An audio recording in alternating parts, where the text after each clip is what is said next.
Time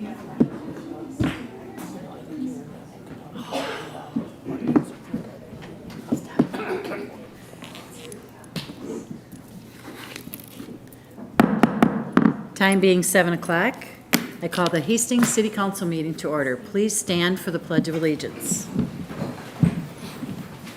I pledge allegiance to the flag of the United States of America and to the republic for which it stands, one nation, under God, indivisible, with liberty and justice for all.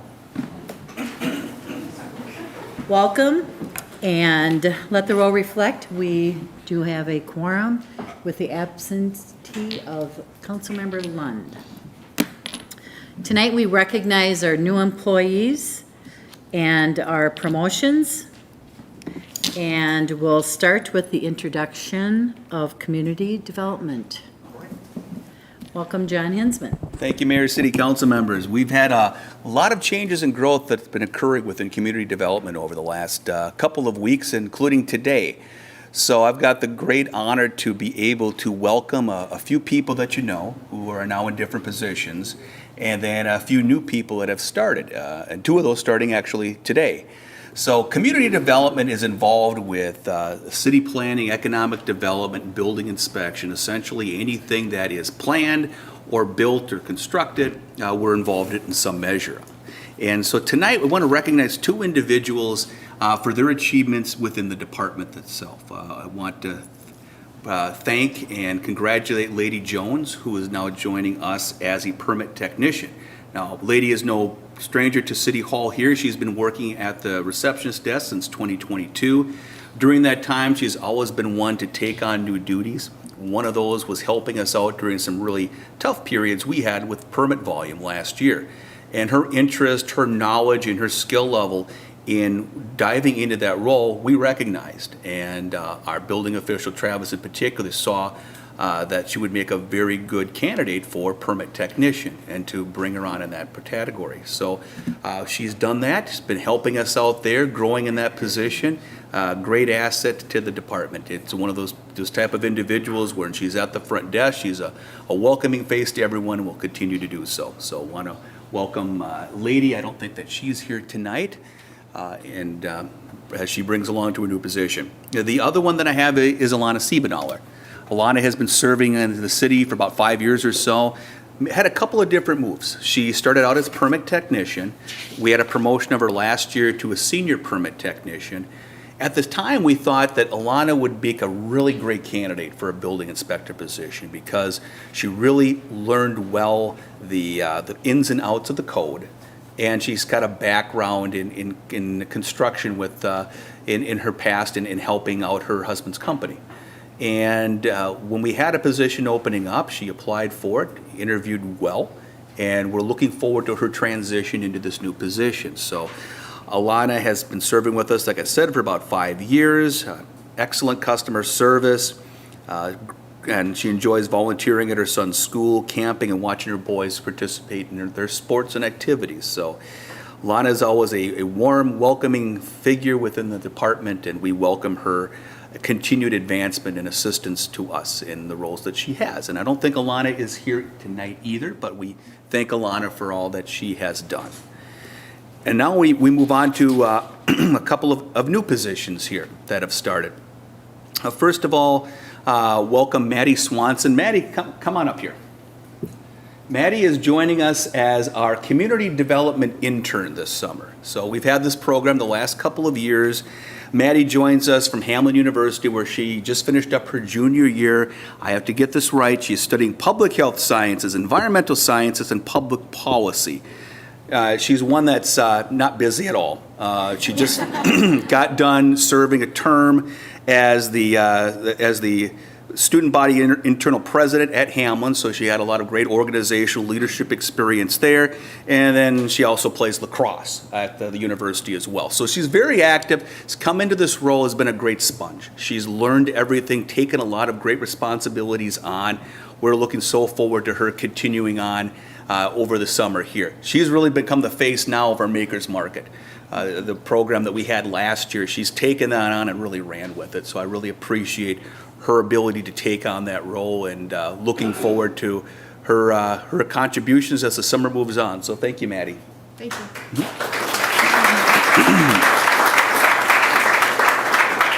And then Mr. Menke, Alex, come on up here.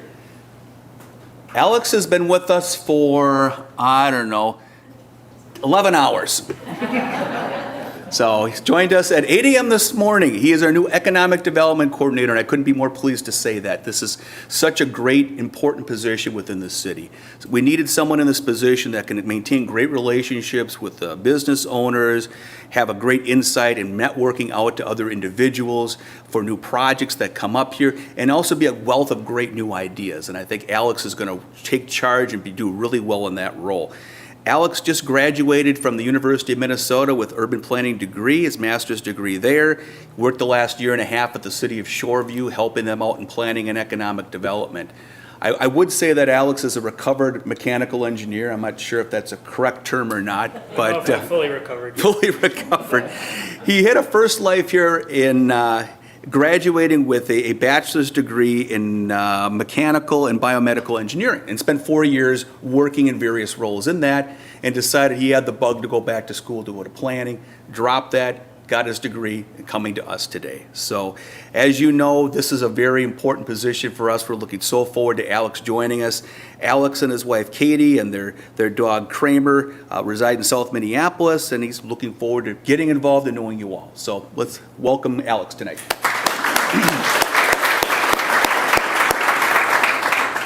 And Alex isn't the only new person that started today. We also had another building inspector that started. We have Tanya Edmondson. This was her first day of employment as well. She's serving as one of our building inspectors in the building department. So as you know, a lot of permits have come in, a lot of volume. We were gracious enough to have the fortune of adding another position there. Tanya's got some great experience, a long-standing career in construction across many different aspects in leadership on construction management. So she knows the code compliance, interpretation of codes, and talking to Travis today, she's really hitting the ground running on that one. So she is, when she's not here, she enjoys fishing with her husband, gardening, and creating a home at their beautiful hobby farm outside of town. So want to congratulate Tanya and welcome her to the city. I don't think that Tanya is here tonight either, so we will welcome her. Thank you. Now I could turn it over to the chief here. Thank you, John. It's never easy following up after John goes. I'm just letting you know that. It's such a good job. So Mayor Fassbender, council members, and city leaders, thank you for this opportunity. Last year, we put in for a community service officer, and that was approved. So we have, for the first time that I can remember, and anyone else at the police department, we have our first community service officer. So Sean Glancy, why don't you come on up here with me?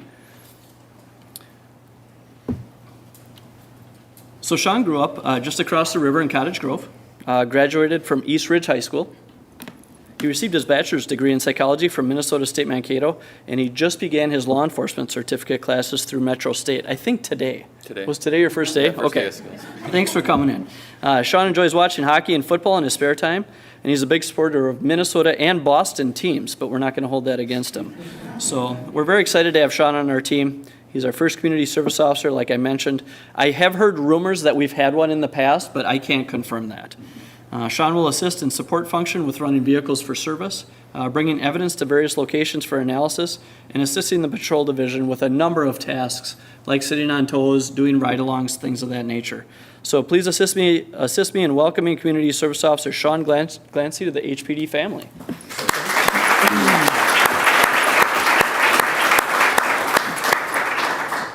And I also have the honor of introducing to you Hastings' new police officer, Carter Gorney.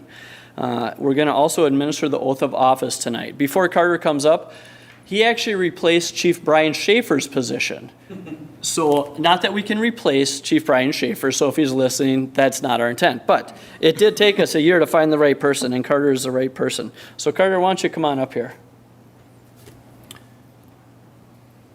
Carter grew up with his family in Minot, North Dakota, and once again, we won't hold that against you. He graduated from North Dakota State University with a degree in natural resources. I also have it on good authority that you were on the track team. Yes, sir. Sprinter? Yep. Okay. We have to make sure everyone in the community is aware of that.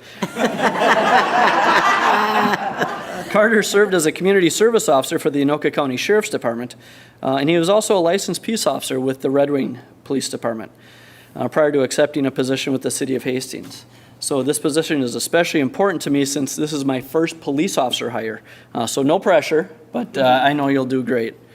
So we are now going to do the oath of office. Your good friend John Jameson, who I believe is here. John, why don't you come up here as well? So one of the most well-known symbols of policing is the badge. Although the badge's actual weight is minimal, the responsibilities that come along with wearing the badge are enormous. Those who wear it carry a responsibility to do what is right and just for the people and visitors of Hastings. This symbol is one that every officer for the Hastings Police Department wears with pride. Tonight, the badge will be pinned on Officer Gorney by his good friend John Jameson. So prior to that, I'm going to be kind and I'm going to let you read along with me, okay? So hold on to that. And I want you to raise your right hand. Repeat after me. I, Carter Gorney, I, Carter Gorney, do solemnly affirm that I will support the Constitution of the United States of America, do solemnly affirm that I will support the Constitution of the United States of America, the Constitution of the State of Minnesota, the Constitution of the State of Minnesota, and the ordinances of the City of Hastings, and the ordinances of the City of Hastings, and that I will faithfully discharge the duties of a police officer for the City of Hastings, and that I will faithfully discharge the duties of a police officer for the City of Hastings, counties of Dakota and Washington, counties of Dakota and Washington, and State of Minnesota, and State of Minnesota, according to the best of my judgment and ability. according to the best of my judgment and ability. On my honor, I will never betray my badge, On my honor, I will never betray my badge, my integrity, my character, or the public trust. my integrity, my character, or the public trust. I will always have the courage to hold myself and others accountable for our actions. I always have the courage to hold myself and others accountable for our actions. I will always uphold the Constitution, my community, and the agency I serve. I will always uphold the Constitution, my community, and the agency that I serve. All right, John, are you ready? I am.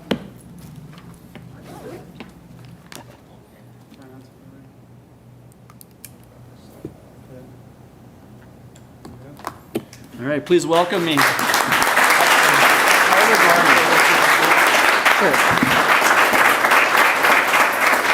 Thank you, Mayor. Go ahead. Thank you, Chief. Council, if we could step forward for a photo with the group. Hey, Sean. Sean and Carter. Why don't you come up here and take pictures? Okay.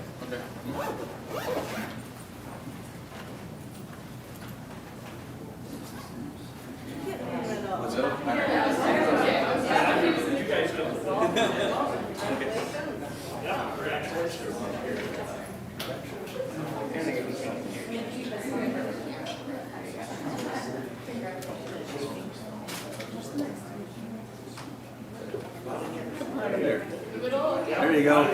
We'll make this work. All right. Sorry. All set? All right. 1, 2, 3.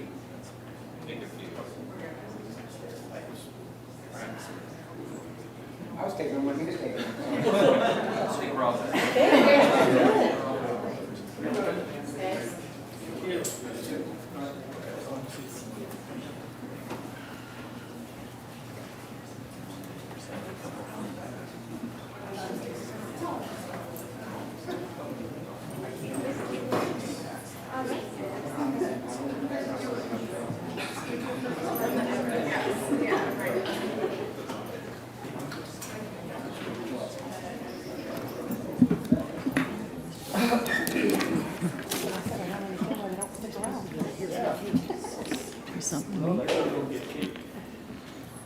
That's always an exciting meeting for our community when we have promotions and new employees. So tonight, we will be doing 2 proclamations. The first one we will be doing is for the LGBTQ Pride Month. The second one will be for Make Music Day. And tonight, we will have Councilmember House start for the first Thank you, Your proclamation. Honor. Thank you, Your Honor.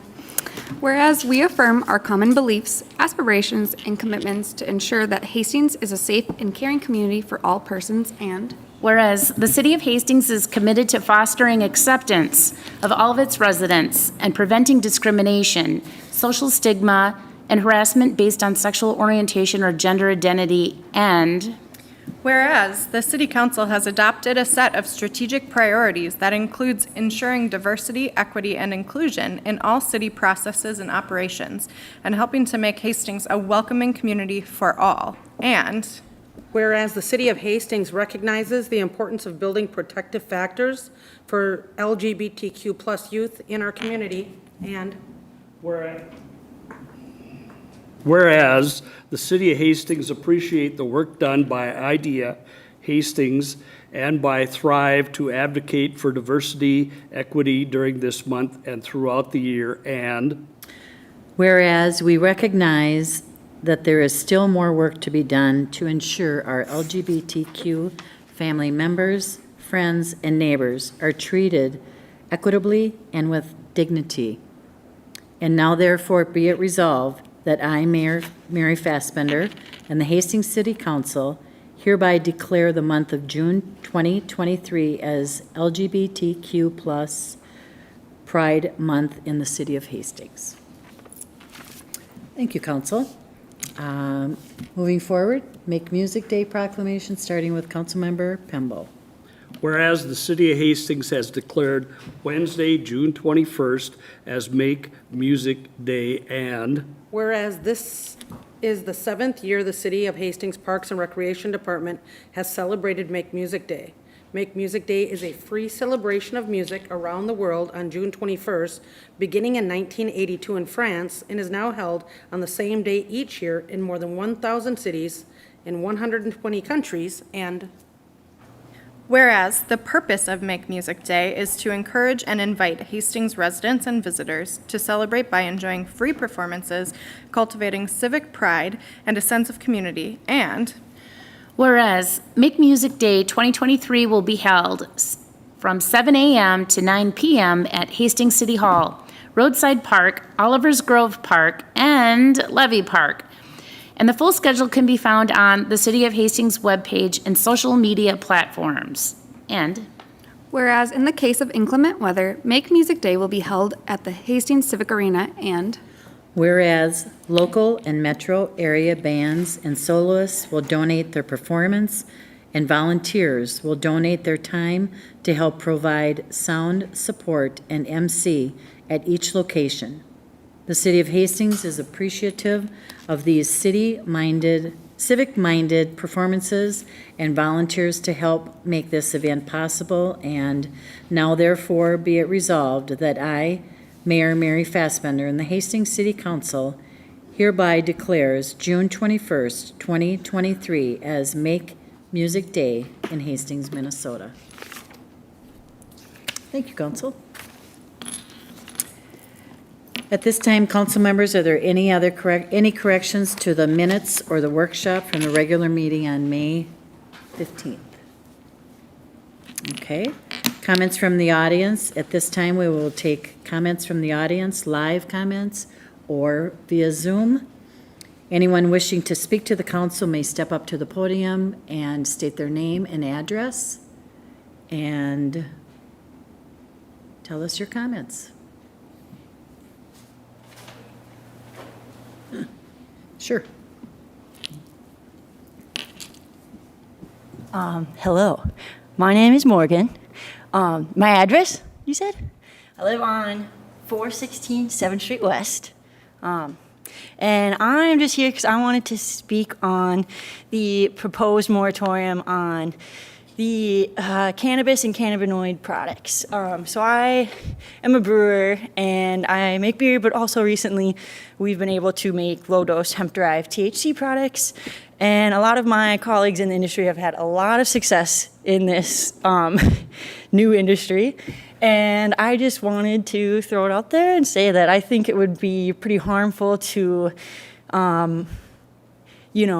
the city in general, but especially me, being that like I'm a brewer and not being able to compete in that industry, if there was a moratorium on it, I just don't think would be very good for me or the city, because I think it would deter new businesses from coming here, as well as it would be really harmful to businesses that are already here in terms of being able to compete with their peers in their industry.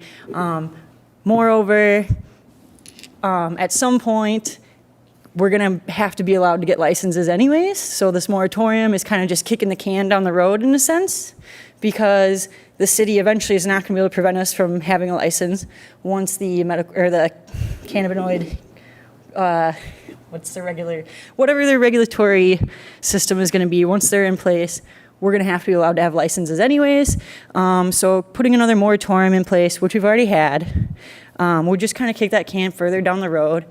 For me personally, that would mean like another year where I cannot make these products, and these people are all getting further ahead in what they're able to do, and I'm falling behind because I can't compete with them.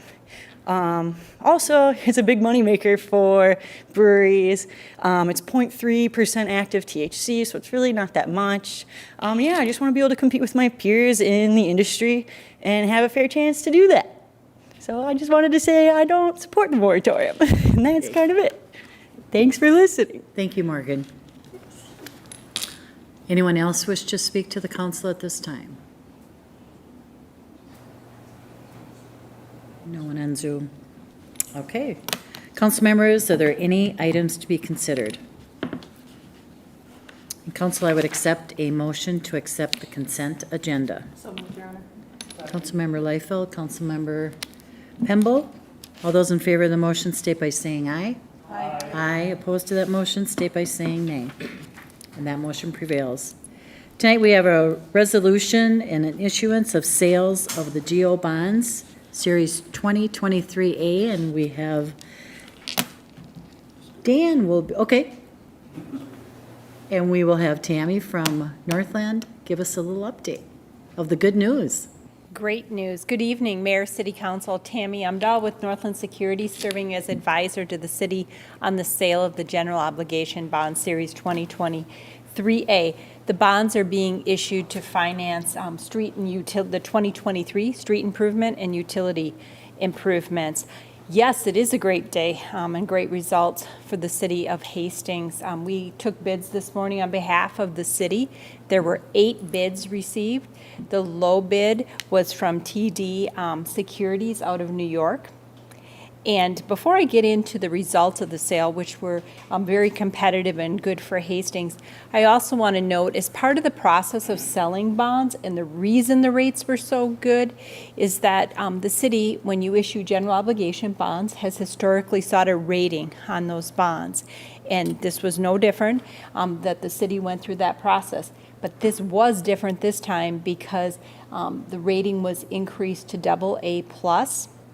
And that is a big deal in Minnesota, and I checked the stats here, of the cities that S&P, Standard & Poor's rates in Minnesota, less than 15% of those cities hold that AA+ rating. So congratulations to Hastings.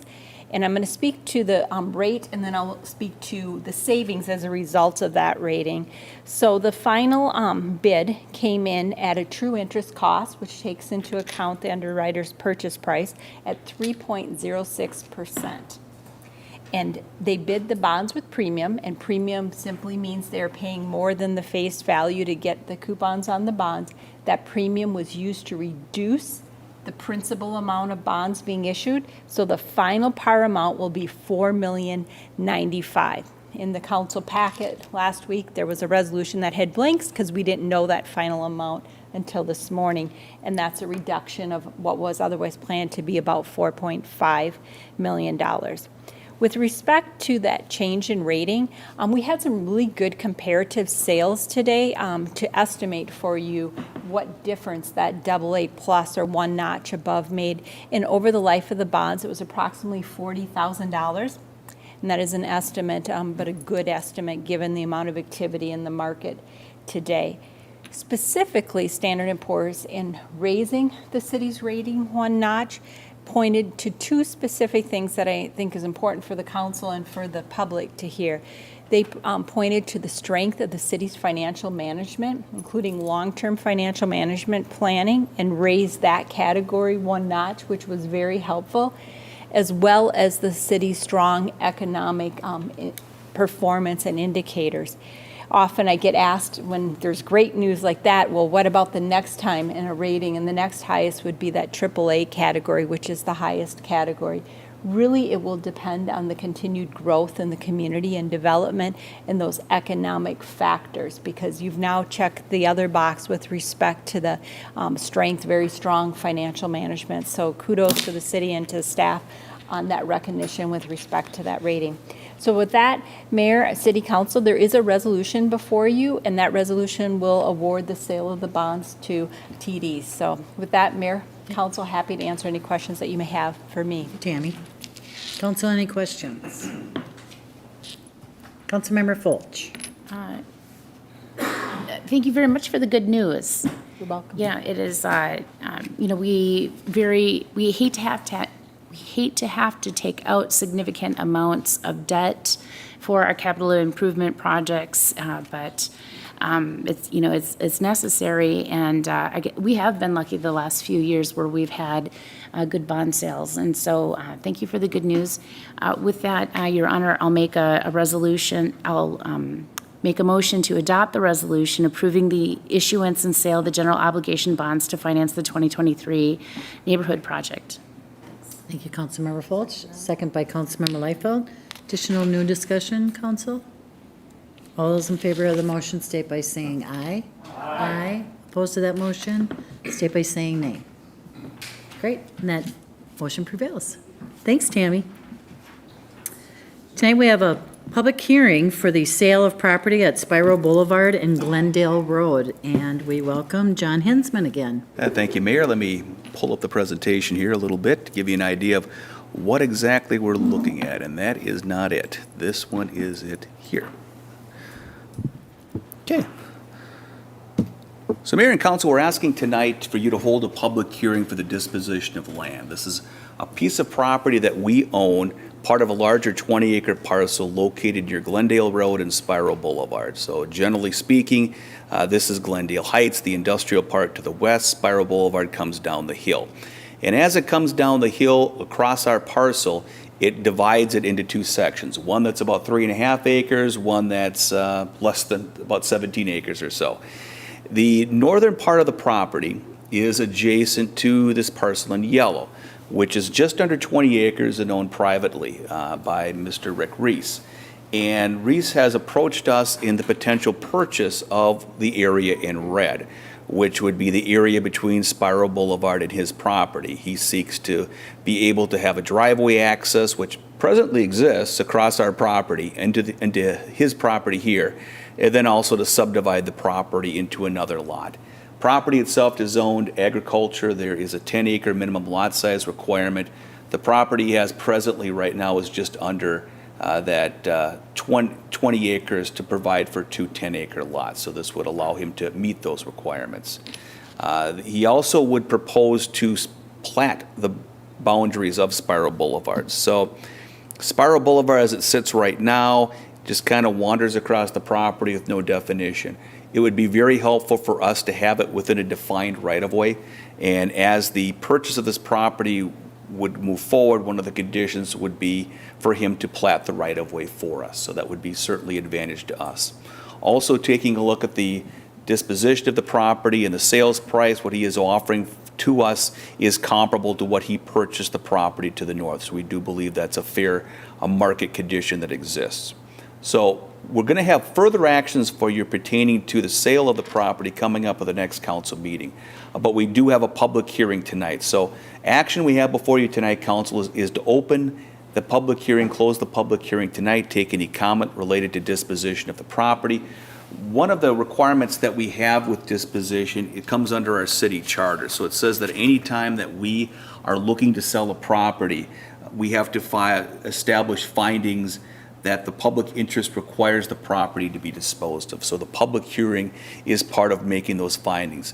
Those findings will be in a resolution for sale, which will come before you on the 26th, as well as the agreement for sale of the property as well. So at this time, I can stand for any questions, and if you don't have any questions for me, you can feel free to open the public hearing. Okay. Thank you. Thank you, John. Any questions, council? Okay. This time I will open the public hearing. Anyone wish to speak to the council on the public hearing for the sale of the property? No one on Zoom? No one in the audience? At this time, I will close the public hearing. And we'll see you on the 26th. We'll see you on the 26th. Okay. Thank you, Mayor. Thanks, John.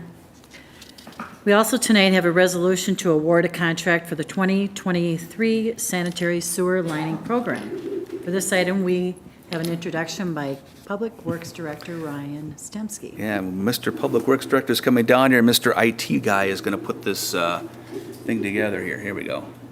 All right, we'll just go right into it. Okay. There we go.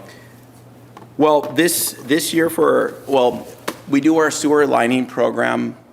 Oh, we're not there yet. Okay. That's okay. Like I said, I'm not very good at this. There we go. There we go. There we go. We're good. We're good. So every odd year, we do a sewer lining program to stay on top of our aging sanitary sewer system. And this year, we took bids in April on that program.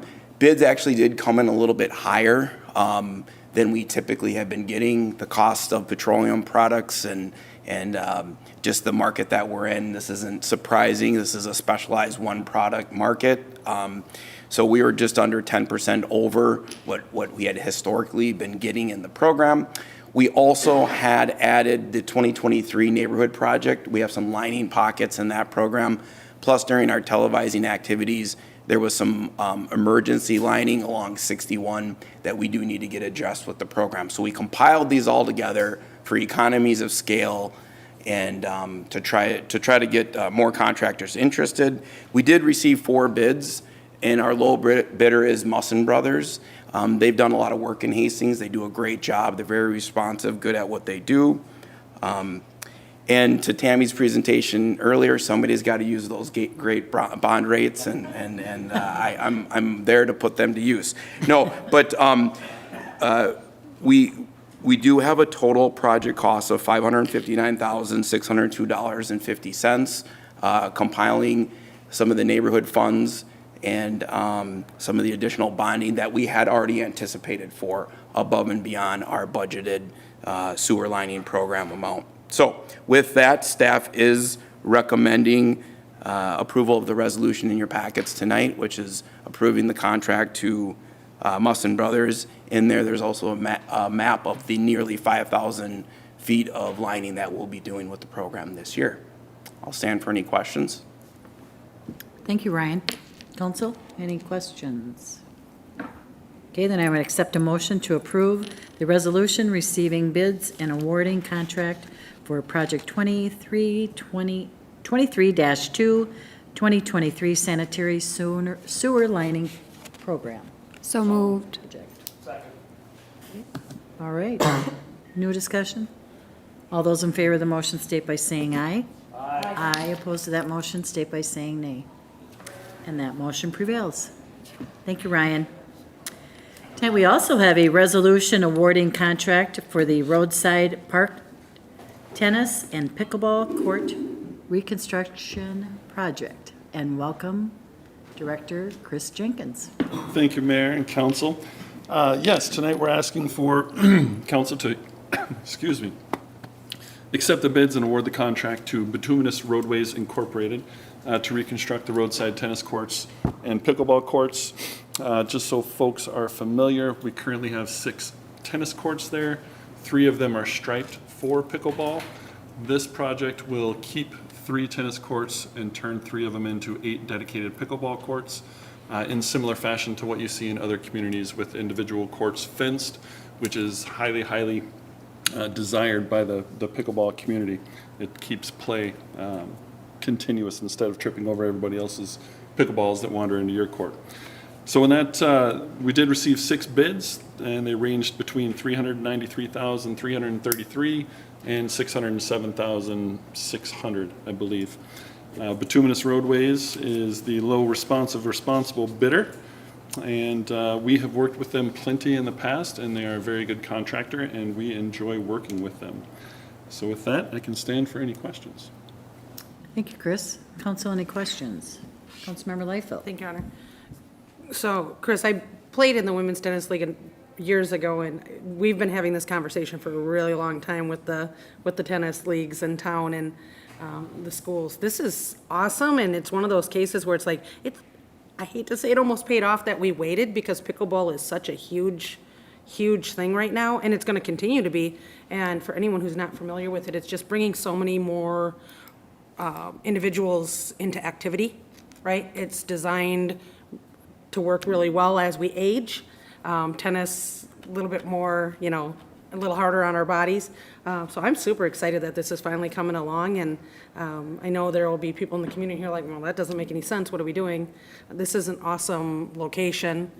We've had, some great events there, and like I said, I saw since like 1937, those courts have been there. So I just think it's really exciting, and it is one of those things that when you come into the community, that's just such a beautiful area to drive by, and you see, McNamara Field, and you see, the courts, and I just love it. So super excited for this, Chris. Great job. Me too. Thank you, Councilmember Lightfoot. Councilmember Fox. Thank you, Your Honor. Thank you, Chris. I'm very excited about this as well. I want to go backward a year and remember that this was originally brought to us as a community investment fund project, and we committed to working through this restoration, this change from there. And I just want to highlight your hard work with the CIF, and the pickleball community has been so great in supporting this project as well. So I would like to move to approve this. Thank you, Councilmember Fox. I'll second that. And a second by Councilmember Lightfoot. Additional discussion? All those in favor of the motion, state by saying aye. Aye. Opposed to that motion, state by saying nay. Thank you. You are approved. I'll have good news to pass out to pickleball. Thank you, Director. Yes, they'll be excited. Tonight, we have a presentation by Bryant Fichek from MNDoT. He will be giving us an update on our 61 project. Welcome, Brian. All right, Mayor, council members, thank you for having me again, and thank you for allowing me to talk about our 61 study. I promise to be a little shorter than our last time. We're not going to go through the whole thing, but there are some important improvements, important adjustments to talk about, and I think it's really important to share that. And then we also want to go into the next steps, because it's not going to end with us closing the study. We need to keep this momentum moving. So just kind of stepping back, make sure we're all on the same page. We are talking about our Highway 61 study from 4th Street to 36th. The reason for this was to provide that comprehensive evaluation and determine a vision for the corridor. So essentially, with a construction project coming up that by MNDOT is just a pavement preservation, we wanted to take that additional step and say, what can we do better? What are the issues out here? What should we be looking for when we move towards construction? And a little tip of the hat to the city for their past work on what they have done in this area, because we were really able to build on that. As you can see, our districts for the corridor listed down there, that came from you. The people movement plan was really good in providing just some of that background of how we were missing those opportunities. Where are the crossings? How is this structured as a barrier as opposed to an amenity? And then also just helping us move along to identify that we want bike routes on parallel routes, not on 61, so we're not trying to squeeze everything into the limited right-of-way we have, but again, provide for those crossings. The 2040 comp plan, again, provided another opportunity, another idea for us to look at a backage road at the south end of the project. So connecting things to 23rd and providing for businesses to move around in that area off of the highway, which helps MNDOT out for sure as we're trying to move that traffic through. And then the Vermilion Street corridor, again, with the ideas, thinking of a signal at either 17th or 18th, that was identified in that plan, as well as a roundabout at 316. So again, I just wanted to give that tip of the hat to the city for all that work that went into it before we got here, and providing those ideas and stuff for us to build on. So our project process was really divided into 3 phases. This phase 1 was, I'll put it as essentially our listening, finding out. Obviously, I do not live here, so I needed to come into the community. We needed to dive into the data, and we needed to listen to what people said. And so that's where we really dug into it to try to find what are the issues, what does the community want for this corridor, and what should we be looking at.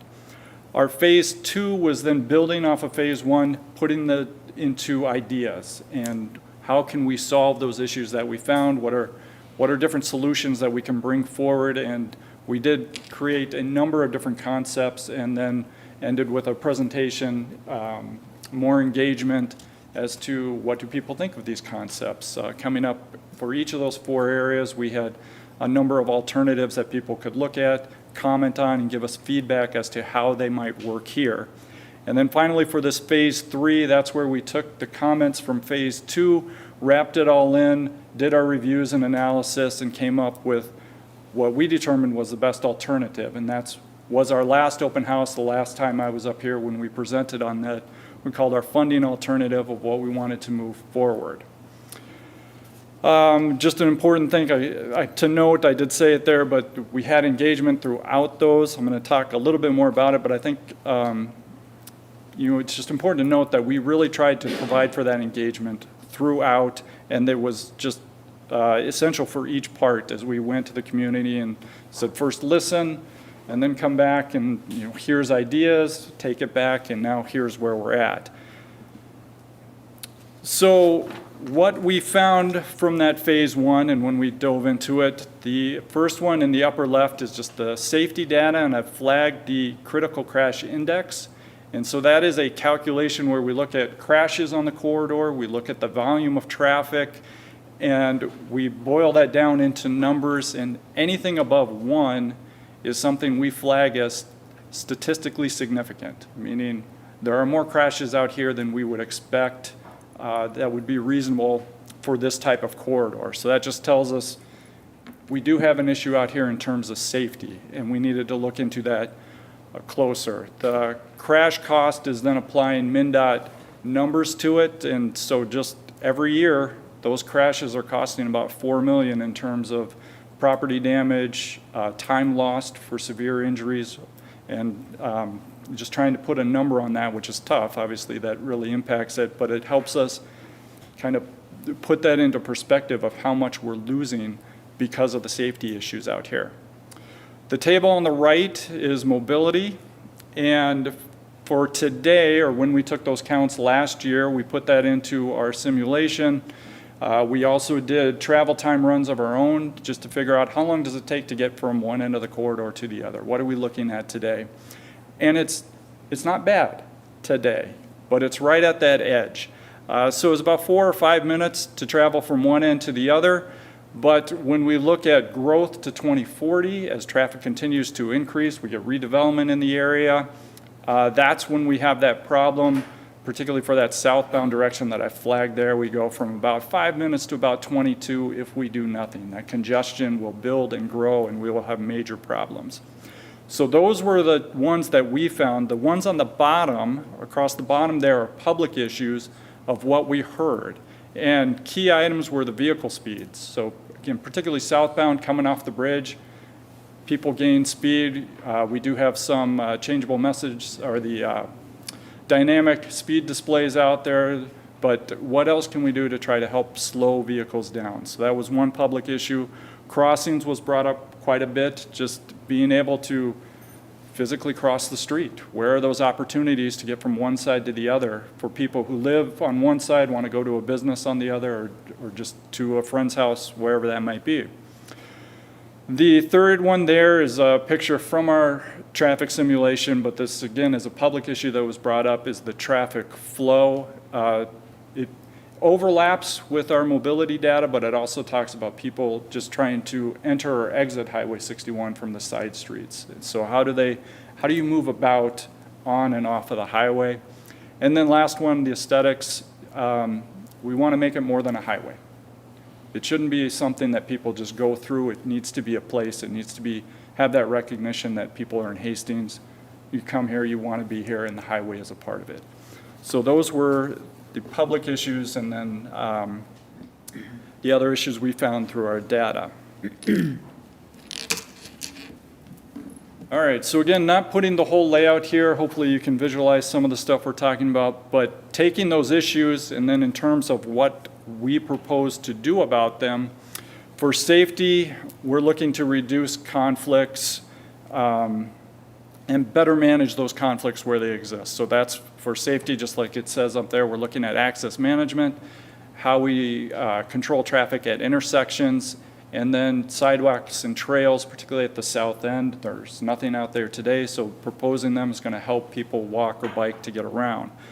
Mobility, our 2 bullet points there are signal and geometric improvements, and that is where we looked at where do we need to add infrastructure for vehicle movements, right turn lanes. Particularly, I'll point out that southbound right turn lane to 55, it's inadequate today.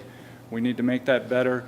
Same thing, we heard a lot about getting tricked as you head towards the county road. There's a parking bay there and people will pull over thinking it's a right turn lane, but it's not, and that's where we need to put that right turn lane in to make that movement go.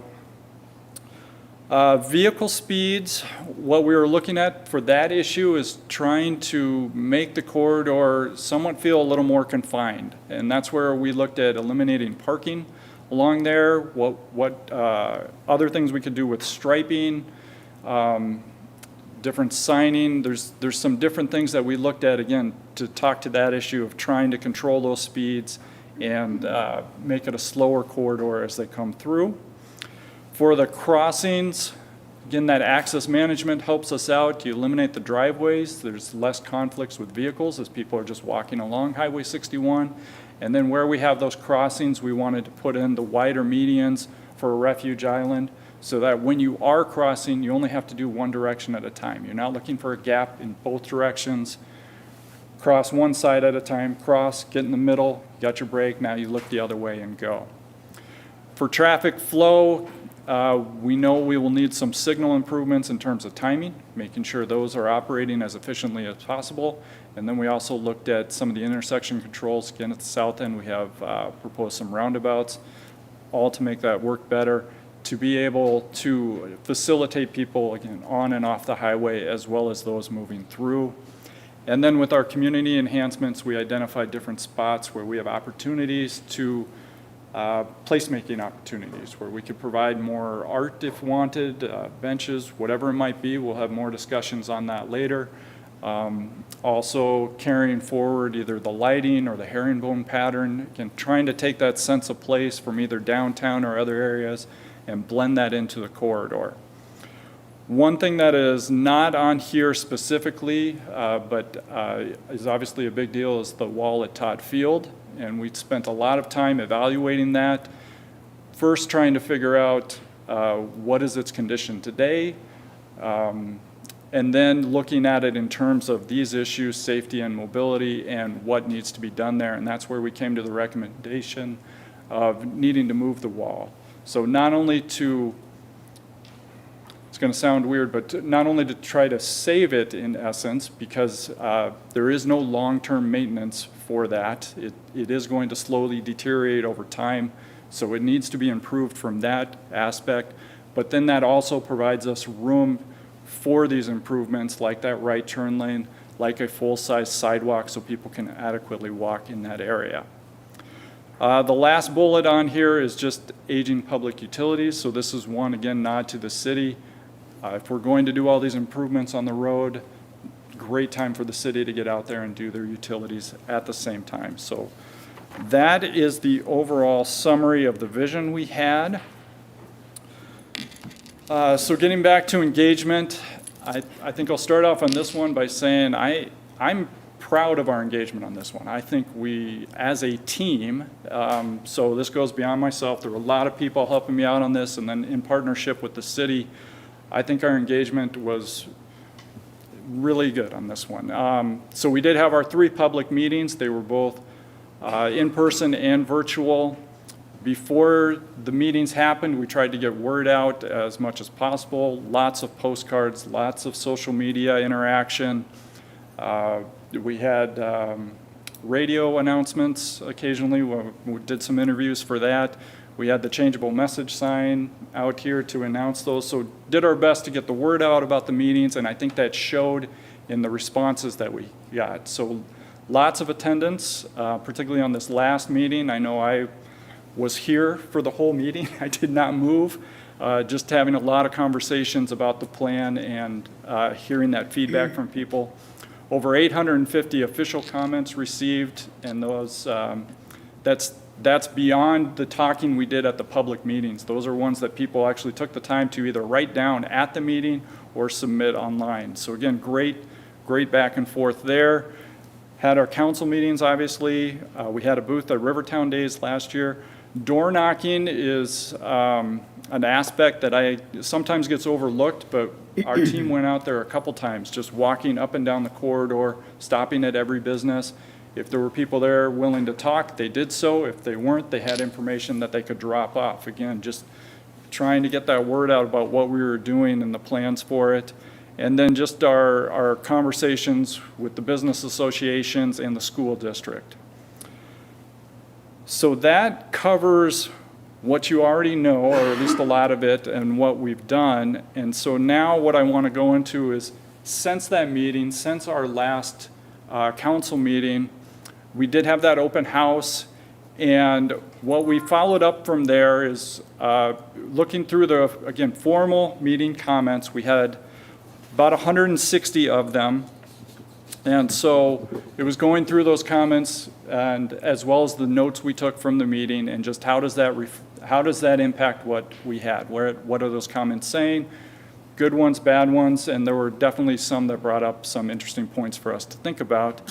The second bullet point on here is, I think the most important one here is just that continued engagement.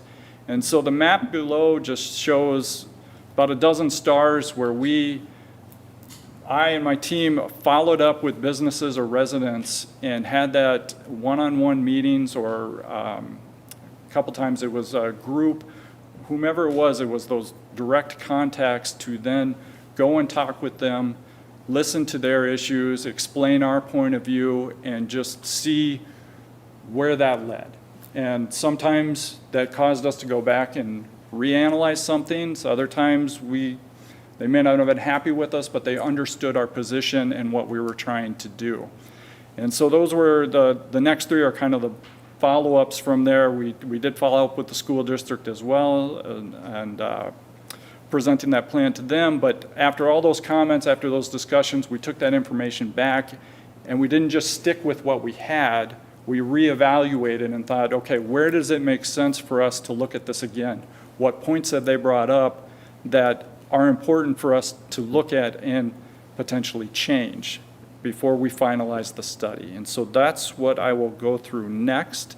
So in our 4 areas, we'll start with the downtown area. The first one,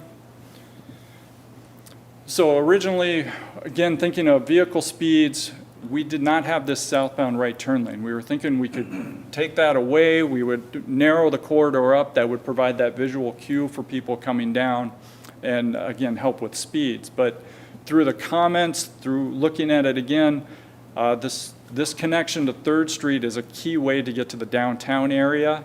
And instead of taking that right turn away, we need to highlight it more.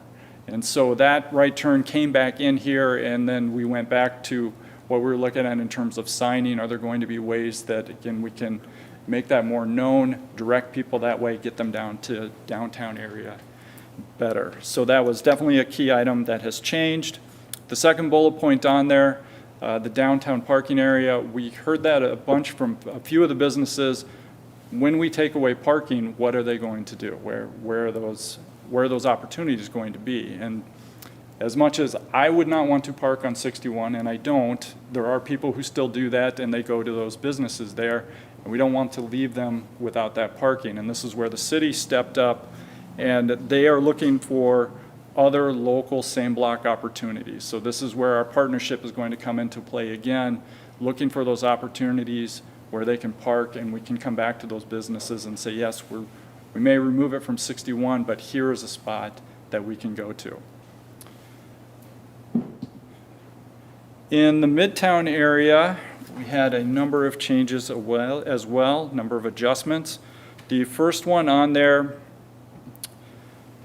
so 10th Street, we originally had that as a T intersection. We were going to cut off that west side completely. And through comments, through some of the residents and others in the area, talking with the school district as well, we went back and reevaluated that and determined that it would be better for this to be a one-way to the west. So if you're northbound on 61, you can still turn in that area, or southbound, you can take that right turn. You would not be able to go eastbound. It would be a one-way only. Where this helps the school district out is we could still close that, reverse the direction of the flow for the school buses that come through, and they would be able to use that much as they do today and go through that area. So it helps from our flow, general flow. It actually helped in this 10th and 55 area in terms of the operations, and then it helps with the school districts and their current operations as well. So that was, I like to think of that as a win change for everyone. Everyone seemed to appreciate that one. So the other changes come around the 12th Avenue, or from 55 to the 14th. And so the first one is with the DQ and the Dunkin' Donuts Mall there. To make room for that northbound left turn lane, we needed to extend that. There's a lot of traffic that goes that way. It's not possible for us to put in dual lefts, so we need to extend the single left that we have. And we had originally made all those driveways right in, right out. And we had a long discussion about what is that travel pattern then? What have we done to those businesses in terms of people trying to get to that area? And as we looked at it, it was much too far. They would have had to go down to 15th, loop back around, and then head back northbound to get to those driveways. It ends up being like 8 or 9 blocks, and nobody's going to do that. So that was a good point for them. That was bringing it to our attention of what we were doing to that travel path. Went back, reevaluated it, and we were able to open up that southbound left turn. So to the south driveway of the Dunkin', they now have that entrance, and they'll be able to go in that way. We've talked with the property owner there. They will be able to restripe that to change that flow that will work better with their drive-through. And then they already have a cross easement with the Dairy Queen. Their one driveway is on Dairy Queen property. So we'll be able to go back in based on that and look at, okay, can they come through on the backside to get to the Dairy Queen? So we're helping both of those businesses out by this change. Brian, you can use the mouse if you want to show that Okay. entrance pattern. Thank you. So the other one on the west side then, looking at that mall area, again, lots of right-ins, right-outs, and recognizing that we needed to do better just in terms of getting people into that parking lot. And so this is where we opened up kind of opposite the southbound left into the other side. We now have that northbound left to get into the mall area. So opening that up for them, that allows, again, looking at the travel patterns, how are people going to get there? We've now opened up that area that can get them in. The other thing we talked about was 12th Street.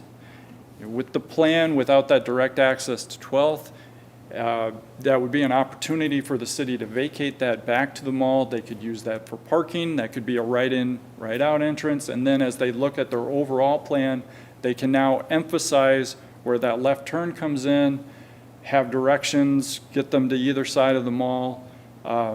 Again, looking at it from the mall angle, they now have that direct access in, and then they can use their internal flow restriping to get through. So making adjustments to help them get into the property and still maintain our safety and mobility goals. Our left turn lane to 55 is still lengthened, and we are still able to create some of those right-in, right-outs, move some of those conflicts, and manage them better. The last change on this one was for House of Wine Duff's Meats. We had a meeting with them, and originally we were looking at closing one of their access, leaving one open, and they would have their left in, right out at their one entrance, and talking with them about how their trucks move through there. How do they get deliveries? Where do they come in and out? And through those conversations and then going back and reevaluating, what I'm circling there in red is an entrance only that allows those trucks to turn in, go right to the back where the loading docks are. So again, them bringing up how their trucks move, us taking that back, reevaluating, trying to figure out how we could do it. We were able to come up with a compromise position that still allows for their movements and protects our mobility and safety goals. All right, moving on to the Vermilion area. Had a long discussion, long reevaluation about 16th Street. We originally closed the median there, turning that into a right-in, right-out. And this was another one where we met with Merchants Bank and talked about how their customers come in, how their clients move in and out, and what does that mean specifically for them. And what one thing that they pointed out on this one is just if you do not turn at 15th and you continue south, and if you don't have that left turn, you're going to move back. You might turn at 17th, but you don't have the full grid system here, so now you're coming back to 15th. Do they know to turn in early or use the alley? How do they get into that area? So looking at that travel pattern, we recognized that, okay, not ideal, obviously, from their standpoint. Took it back, reanalyzed it, and came up with the conclusion that we would be able to allow this. Again, doesn't significantly impact our safety and mobility goals, provides them a better option than what we had before. For Ardent Mills, very cool place. I'm glad we had that meeting out there. I recommend anyone getting out there. We are closing their direct access to 61. That was part of our plan here. We went out and met with them, talked about their operations, how are their trucks moving back and forth. They were appreciative of the potential signal at 18th as part of this plan, but our original talk was, well, with their operations, they would still like that direct access. By the end of the meeting, what we had got to is that we can still close those, and they need to look at their own operations, and then we can figure out how to better work with them for access to 18th. So this was a spot where we really did not want to bend on this one. We want those direct accesses closed, but we have the opportunity to look at 18th and to help them out that way. That might mean a new access, that might mean a different way to come off of 18th. They're still in the process of figuring that out, and we will continue to work with them on that. But again, a very good discussion that we'll see where that leads us. And then the last one, just the frontage road concept. Had some meetings with businesses in this area. And I think the main thing here is we're just showing the concept. So the idea is to have this backage road, frontage road, and that connection to 23rd. Where that exactly lies, should it be pushed farther east? Should it come up closer? Those are all details that we can figure out later, and that was, again, good discussions that we had with some of the businesses in that area to let them know that what we have drawn here is not in stone. It's the idea that we're trying to get across, that we want to create this road for your access and help people get around outside of the highway. All right, the last update. So in the Southtown area, we are recommending the roundabout for this one. Does have the dual lanes, and you can see on the picture getting really close to these homes in this area. And moving forward with the roundabout, we would not want those homes there. It's a tough conversation to have with anybody, but we specifically went out there. We left letters, specific letters to talk to them, and then was able to follow up with 2 out of the 3 there directly, talk about the plan, let them know what's coming forward.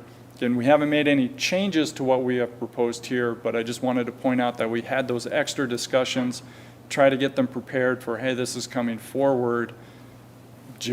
Just be aware, I don't want to be knocking on your door in 2 years and have it be a surprise. So we did our best to make sure that those residents know what's coming forward and know what our proposal here, and they were good conversations too. They were, again, understanding of our point of view, understanding of the need for change in this area, and somewhat supportive, even if it does directly impact them of what we're doing. So those were a lot of the adjustments, and again, great conversations, very good follow-up from our public meeting, lots of back and forth, and the changes we made, we did reevaluate and how do those fit in with our goals, and found we could make them without significantly impacting them.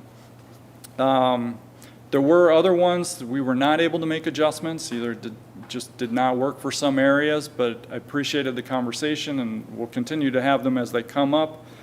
One thing they all did too is just underscore the importance of when we make some of these changes, it will be some of the wayfinding, helping them to help their customers identify those new travel paths, whether that be signing on the highway, internal signing for them, all things we need to work on as we go so we can make sure we try to make this as smooth a transition as possible.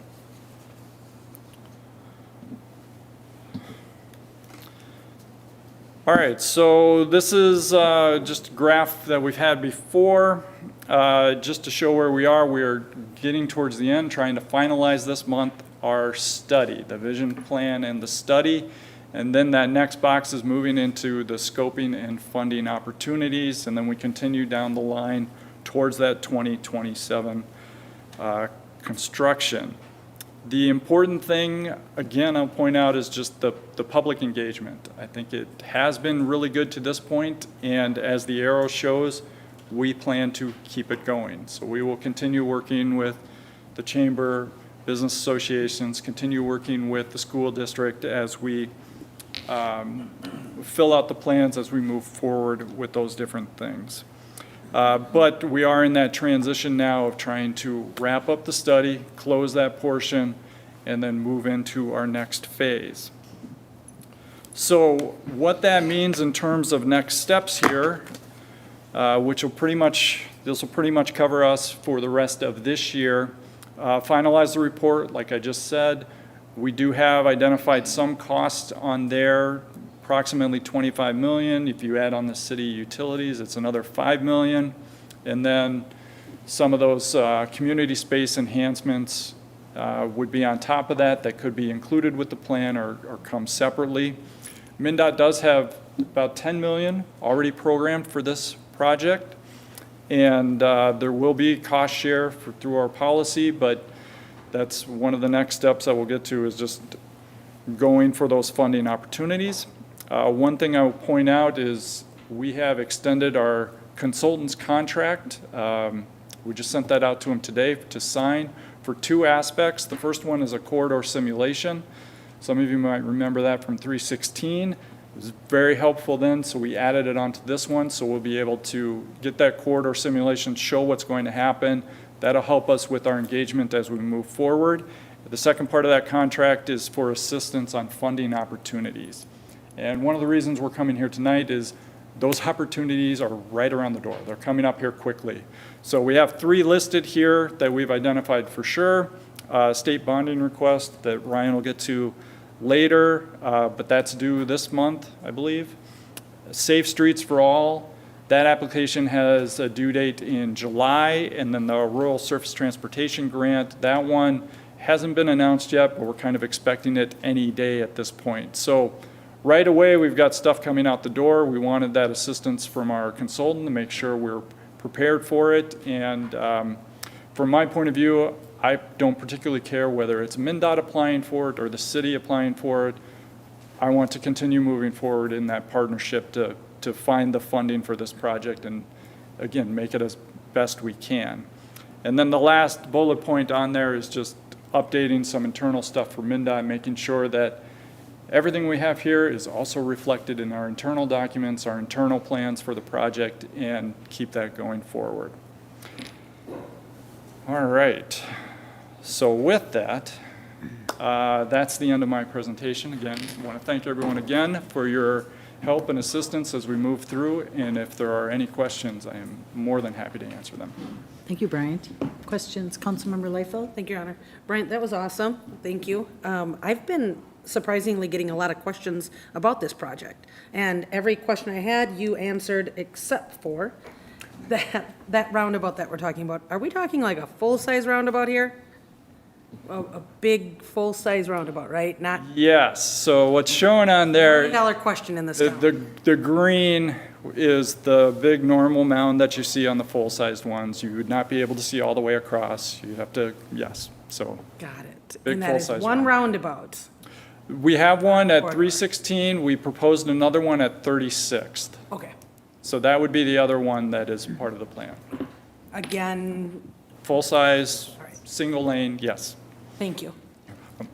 Thank you, Councilmember Liefeld. Councilmember Fulch? Thank you, Your Honor. I would really like to thank you for being so engaged with our business community, and thank you for incorporating, or keeping, I should say, that right turn lane down into the downtown. I know for a long time they had been hoping that we could get a big blue sign up, that says "Go Downtown." And so, so thank you for that, and working with them also in the Midtown section.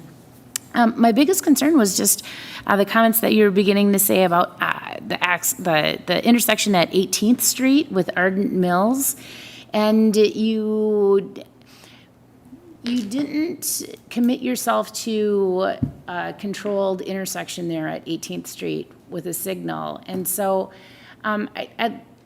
did I hear you right? So you're not at this time planning to put a controlled intersection at 18th Street? We're proposing a signal there. You are? Okay, good, Yes. because I was gonna have a lot of heartburn, so, okay. So there's some steps we have to do for MNDOT in order to, there's additional reports we have to do. We have to show them our justification. We'll probably have to do more counts, but as part of this vision, there's a signal at 18th.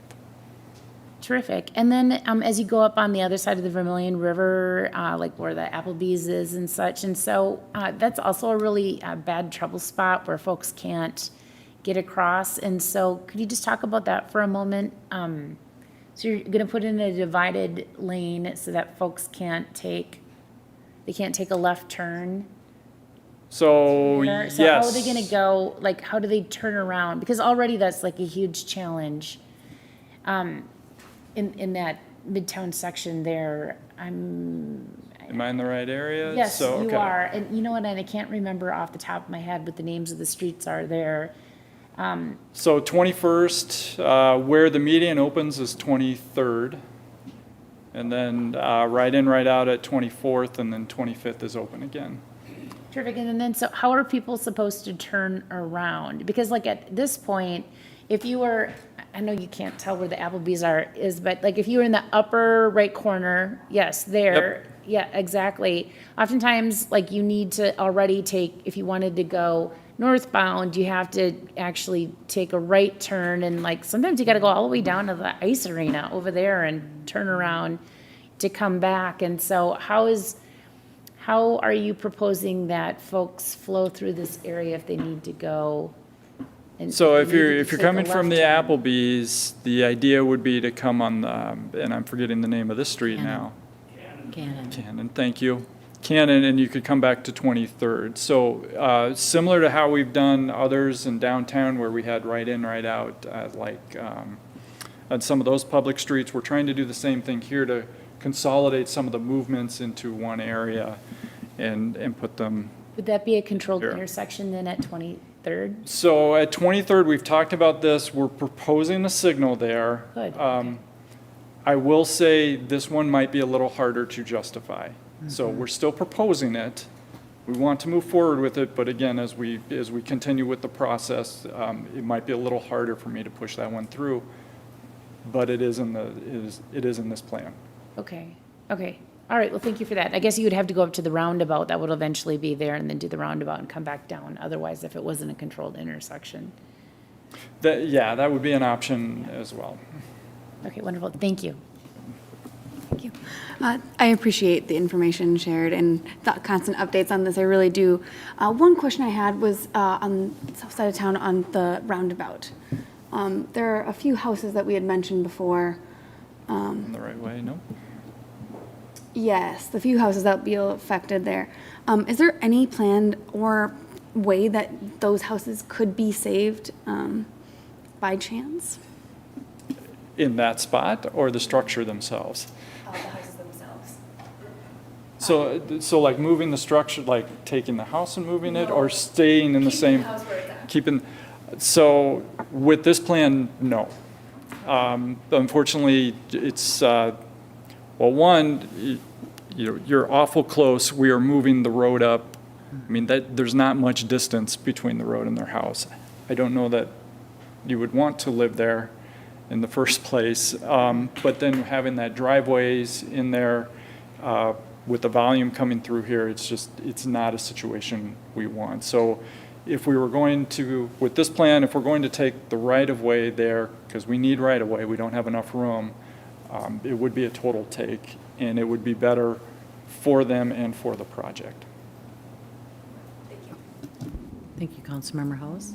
Along that same line, Brian, as long as you're on it, do you assist in helping purchase their homes, or Yes. is that solely on them? No, so if it's, it would be for the project, so MNDoT would be the ones to Okay. facilitate that and move forward. And we have a right-of-way group that does that. We are well in advance of their process. Sure. So there's nothing to do right now. But like I said, we didn't want this to be a surprise, so we tried to make sure to get out in front of it, let them know, and just make sure they're aware of the proposal. Okay, thank you. Councilmember Pemble.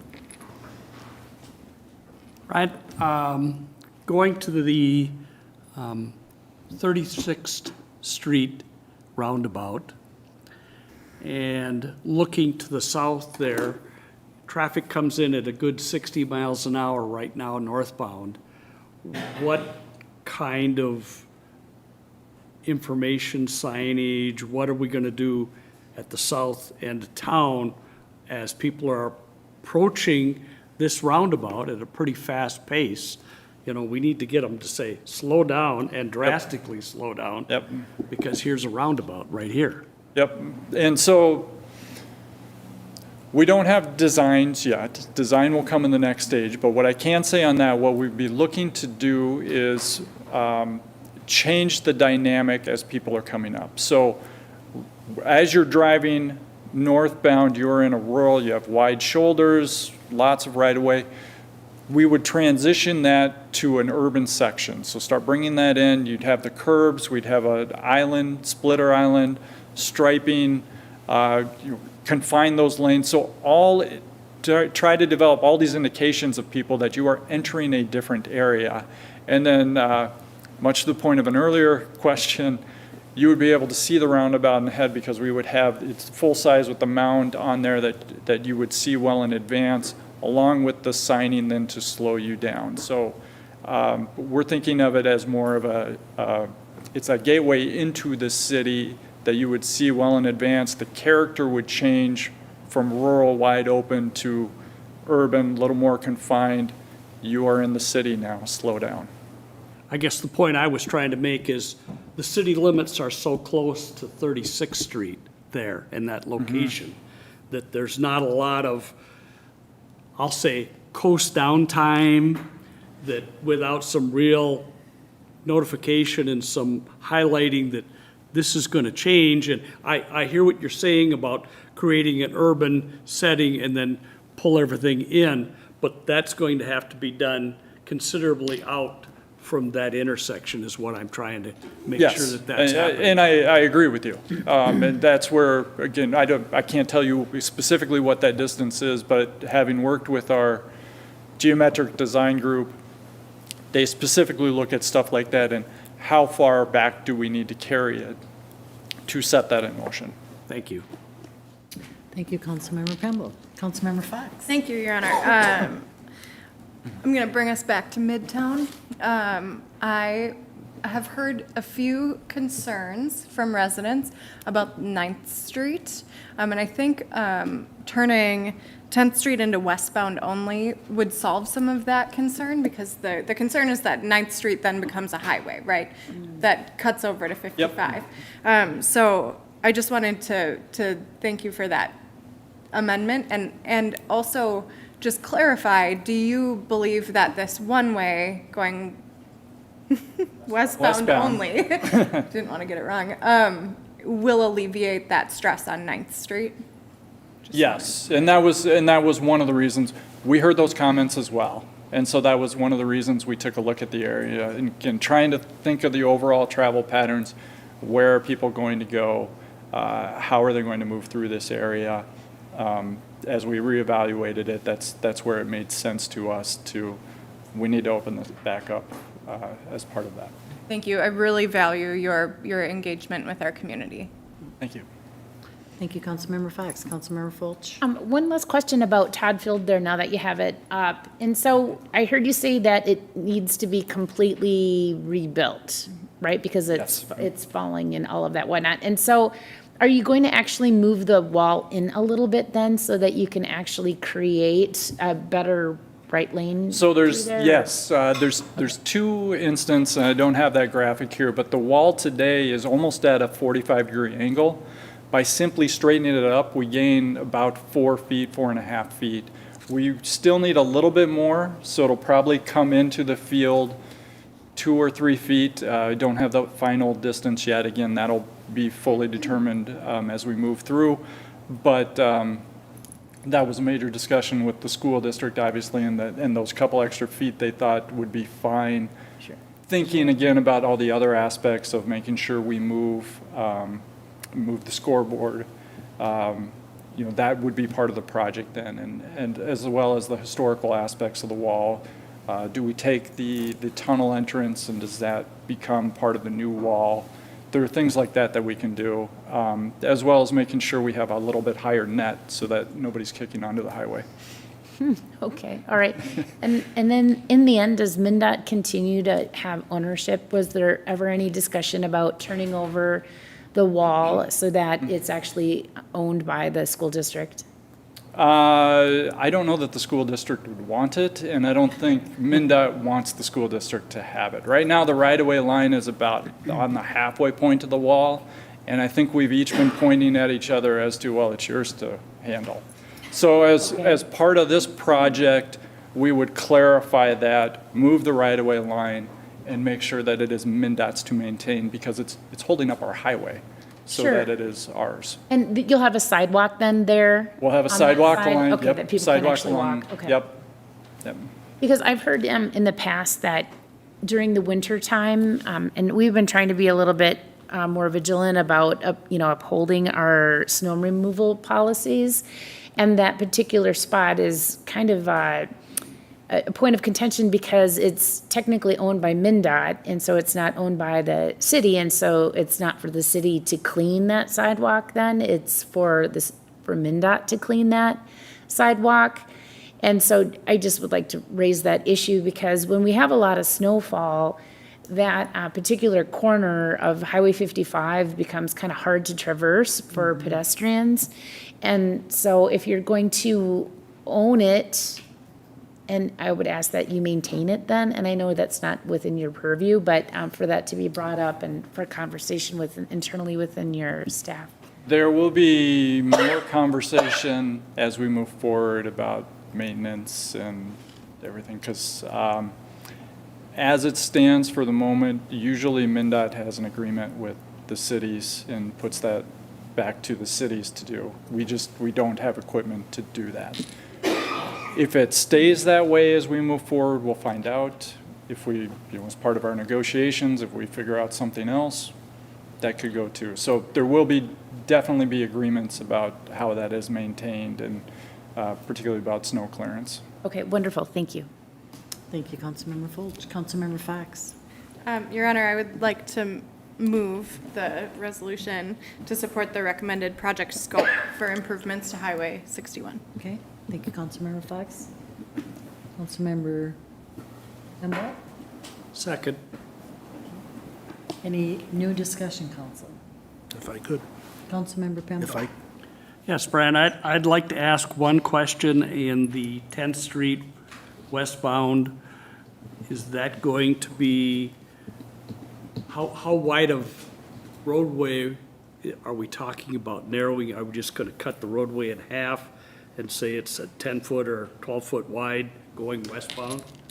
I would envision that it would be narrowed. We're not just going to turn it into one way.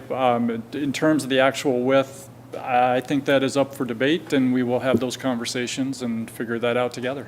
Because the question I pose is the historic wall that comes down around from Eddy Street on both sides there, and how that would be affected. It's on the north side. Yeah. And how that would be affected if that is a, depending on where the roadway is, will that historic wall have to be dealt with? Or is there going to be a sidewalk in there between the historic wall and where the new road exists or going to be?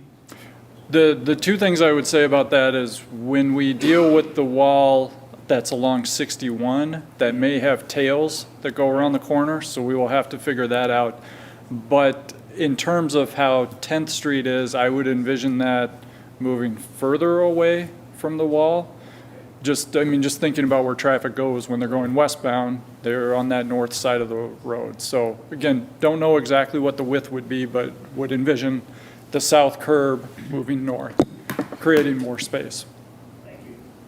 Thank you, Councilmember Pemble. City Administrator Dan. Thanks. Brian, I met with the chair of our Arts and Culture Commission this morning, coincidentally. Certainly appreciative of some of the aesthetics attention to this, the several placemaking nodes throughout there. But I know they would be very appreciative of being within the scope of the project and some of the planning sooner rather than later or after the project. So just wanted to voice support for including that earlier in the project. Yeah, absolutely. Thank you. Thank you, Dan. There is a motion. And all those in favor of the motion state by saying aye. Aye. Opposed to that motion state by saying nay. Okay, that motion prevails.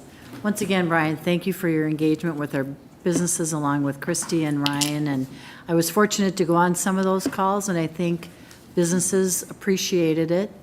And I think it's good exposure for our community to see that we do work well together. I agree. Thank you very much. Thank you. Thanks. Tonight, under Parks and Rec, we have a Veterans Athletic Complex and the Hastings Civic Arena Planning Studies. Welcome, Mr. Jenkins, again. Well, thanks for having me back. I appreciate it. Mayor and council, thank you again. Tonight, asking council to support and approve two planning processes.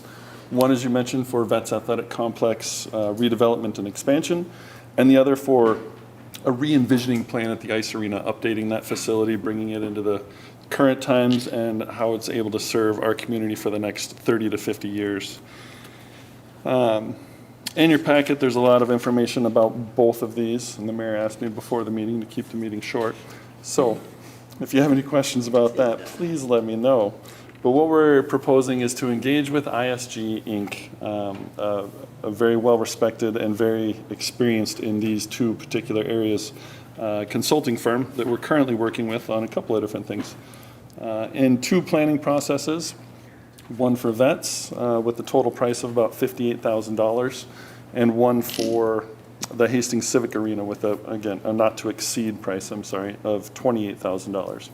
These planning processes really look at the needs and the facilities and the footprints and start to develop those plans of what can be done in the future. What are future projects that we could do to enhance these facilities? The arena is already an economic driver for the city of Hastings. When we have tournaments there, a lot of folks come spend money in our community, and that facility is 1974 and 1998. So it's time. And Vets Athletic Complex needs to be redeveloped to be able to centralize our competitive athletic facilities and really truly make that an economic development, economic impact facility for the city of Hastings. Beyond that, in the future, with further design and engineering, we come to what the actual project would look like. Out of this plan, we'll get some opinions of probable cost or engineers' estimates for what those phases could look like in each individual planning project. But as you get into where they actually put everything into a CAD design, and you're putting the bolts where they're supposed to go in the building, and you're putting the irrigation pipe in the ground where it's supposed to go, there's different planning processes for that. So this really is the first step in the process, and to be able to get to stage 2, we need to be able to do this. So what I would recommend is engage with ISG in 2023 for the VETS planning process, and then engage with ISG in 2024 as part of our budget process for the ice arena. Staff capacity is a big part of that, and timing of some of the other projects that are involved currently. So that's my proposal. Council certainly can change that up. We can flip it and start the arena in 23 and VETS in 24. We can do them both in 23. We can do them both in 24. Those are options. My recommendation, again, is VETS in 23. That would be using park dedication funding. And in 24, do the arena, and that would just be a standard budget process item. So with that, I can stand for any questions. Thank you, Chris. Councilmember Fulch. Thank you, Your Honor. Chris, thank you for providing some of the detail of these studies and such. And so when I was looking at both for the Civic Arena, you have design package A and then package B, and then the same for the Vets Park.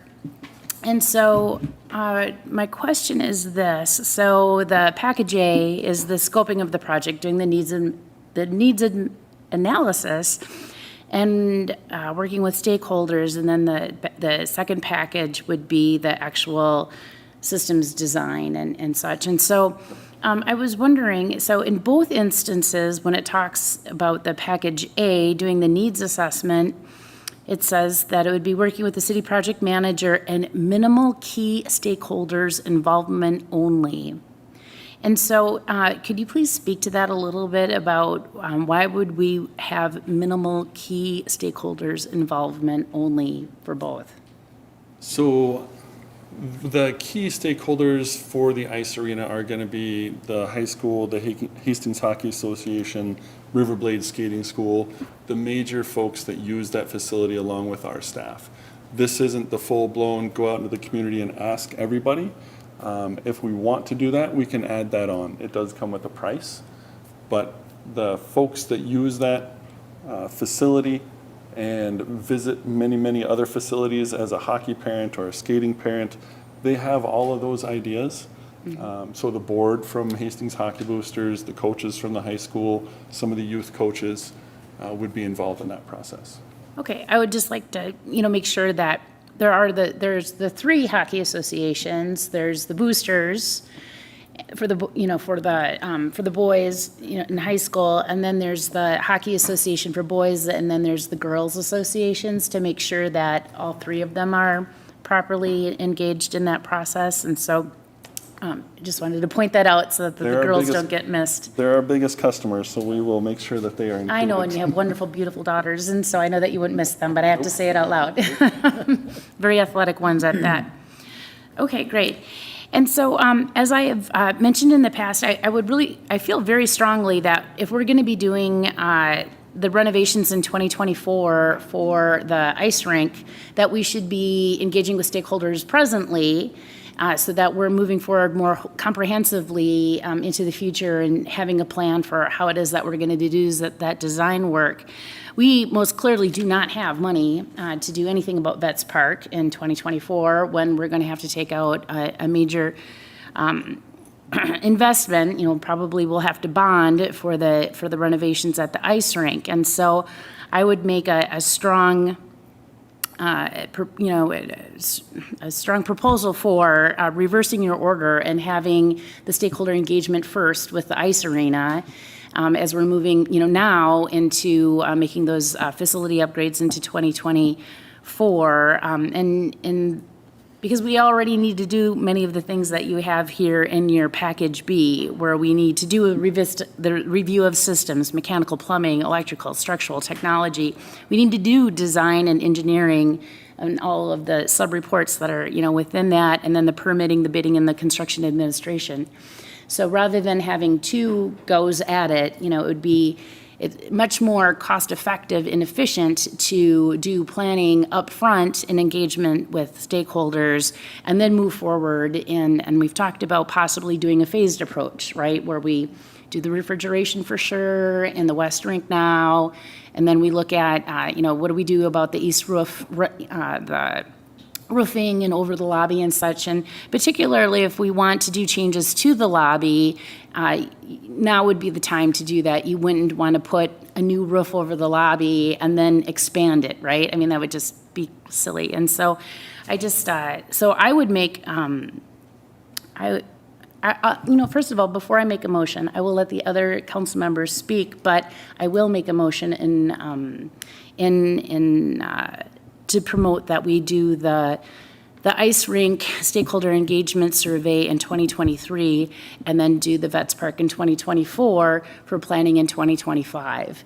We had also had conversations about, perhaps in the future, we would, bring to the community the option of an additional sales tax to help pay for some of the improvements that we would like to have made at Vets Park and the trails and such. And I think that would, I think that it's not going to be feasible for us to try to move forward with that plan in the next legislative year because of issues that we as a council haven't had the opportunity to talk about at the end of the legislative session this last year. Which was just like, a couple weeks ago. In the House, they tabled all of the sales tax bills, the person who was chairing that, so that she wanted to have a side group, to investigate, further, those issues. And in the Senate as well, I think that they were tabled as well. And so it's probably not going to be feasible for us to bring forward, a sales tax initiative in the next year or two. And so that would be a perfect, time for us then in 2024 to really get our arms around what do we want to do with Vets Park. And then looking forward, like in 2025, 2026, then maybe, then it would be feasible to bring something forward to the community and ask for a sales tax at that time. We know we have to deal with the ice rink now, and we hope to deal with Vets Park and making that a greater facility for our community into the future. So thank you. Thank you, Councilmember Fulch. Yeah, and to be clear, Councilmember, and thanks for bringing it up, what's proposed in here is package A for both of them. Wanted to show you what package B was, and those are completely unknown costs other than a percentage of what the construction cost would be. So package A is what we're talking about. And looking at it, yes, for future projects. Need to get the plan done, figure out financing, need to plan for what project next. Okay, thank you. Council, discussion. Councilmember Pemble. Chris, when you're talking about package A and both of those, and I look at it and say, both of those properties have been very well used over the time that they've been part of the city, and we need to start addressing those things. And in order to do that, we have to have a start point, and that start point is a study to find out what we can do and what it will cost us. And so I would be very supportive of moving the study process forward for both programs. Thank you. Thank you, Councilmember Pemble. Chris, I guess I have a question. Is one for work staff, is one more, more involved with staff than the other? That's, if we have so many projects going on in our Parks Department, as we do, I want to be mindful of what your team can deal with, actually. Yeah, I think each of these processes is going to have staff involvement in a variety of different ways. I couldn't tell you that one is going to require more staff time than the other. It may just be different staff. Sure. Certainly I'll be involved with them, but our arena manager and facility supervisor, our sports and rec and programming folks, and the other, those types of delegations would happen. But yeah, we do kick off the trail wayfinding signage study tomorrow. Okay. Thank you. Any additional discussion, council? Then I would look for a motion. Councilmember Fulch. Thank you. I'll make a motion to move ahead with ice rink study in 2023 and the Vets Park Complex study in 2024. A second? What? Okay, Councilmember Fox. New discussion, council.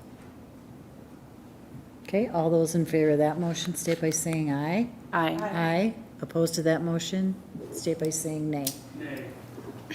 Okay, motion prevails. Very good, thank you. Thank you, Director. Under Community Development, we have a resolution for a transfer property in the industrial park for Hedra, 3,000 Lightbourn Court. Welcome again, John. Thank you, Mayor, City Council members. So actually before you tonight is the transfer of the property, as the mayor noted out here. This is a 1 acre property that's located on Lightbourn Court. Lightbourn Court is the cul-de-sac north of 31st Street that has this mini storage place on it as well as solid state. So there's 2 vacant properties that we own there. They've been a challenge to sell because they're smaller in size and a little bit secluded. We do have an offer to purchase one of the properties from Greg Lowe, who is looking to operate about a 6,000 square foot repair garage within the property itself. The property, as you know, is owned by the city of Hastings. However, Hedra is involved in reviewing land sales within the economic development realm, certainly within the industrial park. And then Hedra also has special provisions under EDA statutes that allow them to have a clawback provision on the property if things are not built, which the city council does not have. That being said, what we're asking tonight is for you to transfer the property, the 1 acre, from the city to Hedra. At that point, Hedra is scheduled to hold a public hearing coming up on June 15th to consider the sale of the property and then to look at the purchase agreement for sale of the property as well.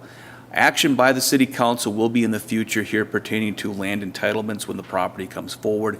Property will require special use permit review and site plan approval, so we'll have the planning commission review that in the future, as well as city council approval. Both of those would be preconditions of the sale of the property itself. With the property, the sale would be at a market price here at about $215 per square foot, which would generate about $93,000 in revenue for sale of that property. So again, tonight, asking for your support in adopting the resolution, approving the transfer of property from city to Hedra, and I can stand for any questions. Thanks. Thank you, John. Councilmember Fulch. I'm sorry, I left that on. Thank you, John, for your presentation, and I'll make a motion to transfer that parcel of land over to Hedra for the sale. Thanks. Councilmember Fulch. Councilmember House, seconds. Discussion, council. Okay, all those in favor of the motion state by saying aye. Aye. Opposed to that motion, state by saying nay. And that motion prevails. Thank you. Thank you, John. Tonight, we also have a resolution for the state bonding. For this item, we will have an introduction by City Administrator Dan Watichuk. Thank you. Actually, we recommend 3 resolutions, but I think you can pick them all up in a single motion if so inclined. As alluded to earlier in the Highway 61 presentation, some of these grant or funding opportunities that we might seek are coming up really fast. The application deadline is actually June 16th, so about a week out to forward projects that we might want included in the state's 2024 capital bonding process. We've got 3 projects we propose, and consistent with the state's expectations, these are ranked. So these are also in the order that we recommend them in terms of priority, or ranking at least. First is the Civic Arena refrigeration and roof, which we discussed a couple of weeks ago, wanting to move that process forward essentially with or without the state, but it'd be very nice if they could pick up half of it. It is about a $4.5 million project. This is the refrigeration upgrades, the West Rink roof, as well as the solar array on the West Rink roof. As discussed a couple of weeks ago, it deliberately does not include the roof over the locker rooms, the lobby. It leaves that piece separate, recognizing that there may be a phased approach for future enhancements beyond just a roof with those areas. So leaving that for future pieces. Other 2 pieces to note with the Civic Arena. One, this resolution consistent with a expectation, a request. It's not a requirement of the state bonding, but they certainly like to see 50% match. We're potentially doing 100% of it. We propose we would certainly cover 50. The other piece that want to be upfront about, and we're meeting with legal and engineers later this week, is basically a design build process through a piece of state statute that on a energy efficiency project allows a bit more control over that process rather than just a typical bid process. That helps with the basically the control and the design for the project. But we want to be clear with that up front, since it's probably not what the state bonding projects typically see. The second project is our expectations for PFAS treatment, as well as the associated raw water piping. Our estimate for the 6 wells, preliminary design has basically 3 treatment facilities. Between those 6 wells, I think it also picks up the potential for a future well piped into it also, is almost $62 million. That's a budget buster however you look at it.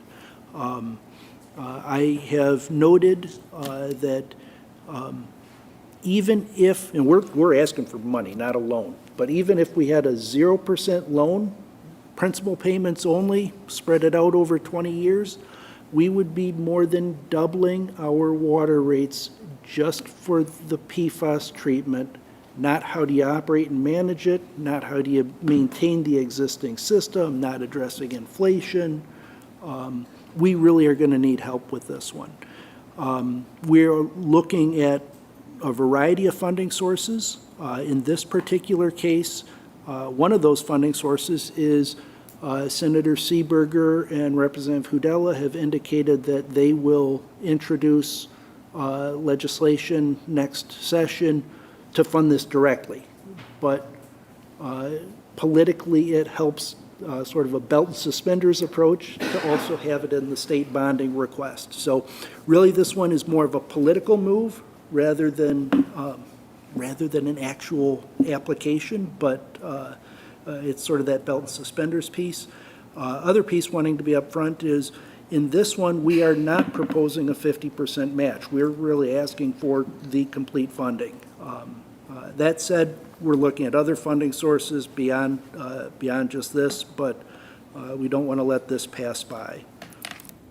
The third one you should be pretty familiar with, Highway 61.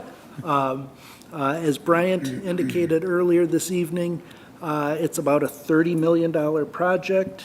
MNDoT currently has $10 million allocated towards it, meaning there's still 20 million to come up with, and that includes the city's utility upgrades underneath it. So we're not missing out on the city portion of it. As a 27 project, we're not really looking, if we could get it lined up, it'd be great, but we're not really looking for funding next year. But as we've seen on a number of these capital projects, it's helpful to apply once or twice or even 3 times before the funding comes through. So this application, again, is more of a political approach, getting it out there in front of the legislature ahead of the actual need for the funding.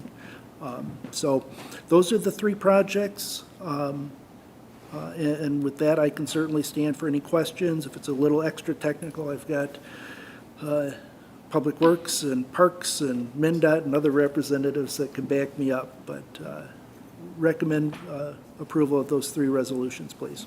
Thank you, Dan. Council, any discussion? Councilmember Fox? Thank you, Your Honor. I think it's critically important to apply for state funding on these projects, and you've put together a great request, Dan. Thank you. We've had extensive conversation about each of these issues, and conversation more so about the challenge of financing them. So I think this is a great start to answering that question.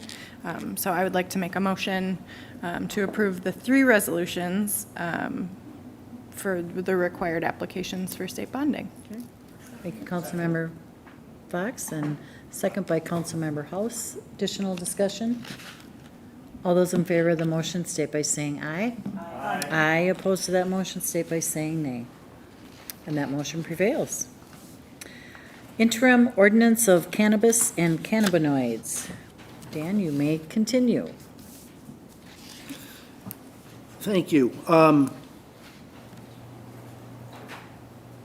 A couple of weeks ago, a week ago, we saw this coming, but the state passed massive, it's like 200 or 300 pages of tiny fine point print, new law legalizing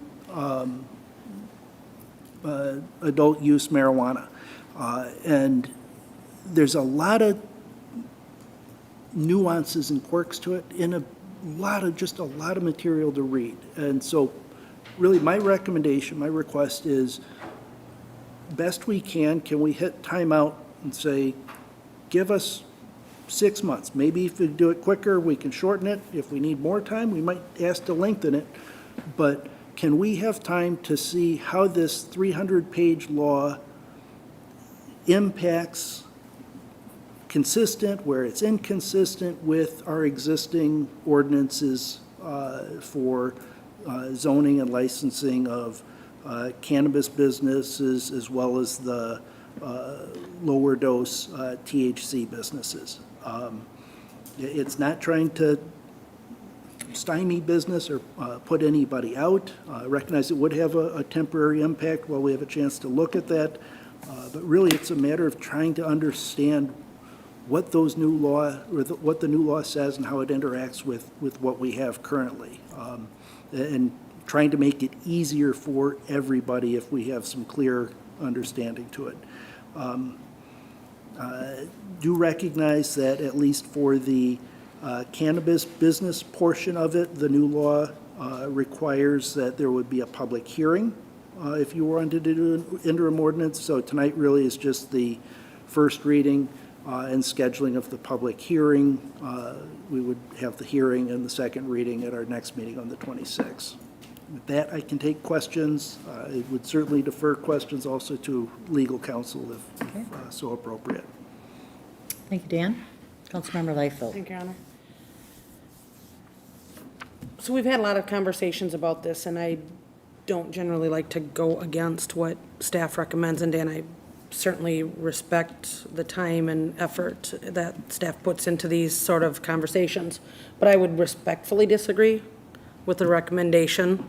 I will use Morgan, who presented some information to us. I will use the term kicking the can down the street, and I think that's what this is. we're in no different position than anybody in the state, and I think we've done our due diligence in waiting up, right, waiting around to see what the state's going to do. I think we need to move forward with this, and at this point, I think it would have a negative impact on business growth in the community, as well as existing businesses' ability to, thrive on something, and as indicated, for those who want to Google it and want to figure it out, it's 0.3% of active THC when we're talking, in beverages. So I just really feel like at this point, we'd be doing an injustice to the community if we said, hey, yeah, you know what, 6 more months. I just don't want to put everybody any further behind than they already are in the process. So respectfully, I would vote against a motion that would support this. Councilmember Pemble. In listening to the discussion and trying to understand, like what City Administrator Hoticha said, that it's 300 pages plus, right? Do we have an Scrolls on a screen, so it might be Yeah. one page, but it's a lot. But what, and maybe you can't answer this, Dan, is maybe this is, what is everybody else doing? Are we just letting it slide and seeing how the chips fall? Or are communities saying, wait a minute, we need to relook at this and figure out what we have planned for this ordinance, how that state law is going to change all these things? It's like, okay, are we catching up, or do we need to get a good handle on where we're going and then say, move the ordinance forward? I'd like an answer, please. Oh, Your Honor, members of the council, and Councilmember Pemble, this has been a bit of an adventure, and it is 320 pages of the legislation. I actually have it on my laptop because I'm referring to it all the time to try to figure out who gets to do what, when, and where.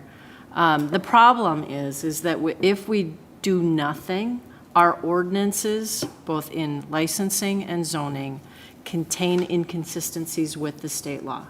So there are portions of it, well, all of the licensing ordinance is completely moot because we cannot license these uses at all. We can only register them. So our licensing ordinance is out the window. It's unenforceable. The zoning provisions have a lot of language in it that is inconsistent with the state law. They've added new definitions. We don't have those definitions in our code. They have new uses that I had never heard of these words before. A meso business, a micro business, that they have definitions for based on size of the crop growth. Well, we didn't anticipate those kinds of uses would come forward in the legislation, so we don't account for them in our ordinances. We have a restriction specifically in zoning that says that no adult use cannabinoid or cannabis product may contain more than 0.3% of THC.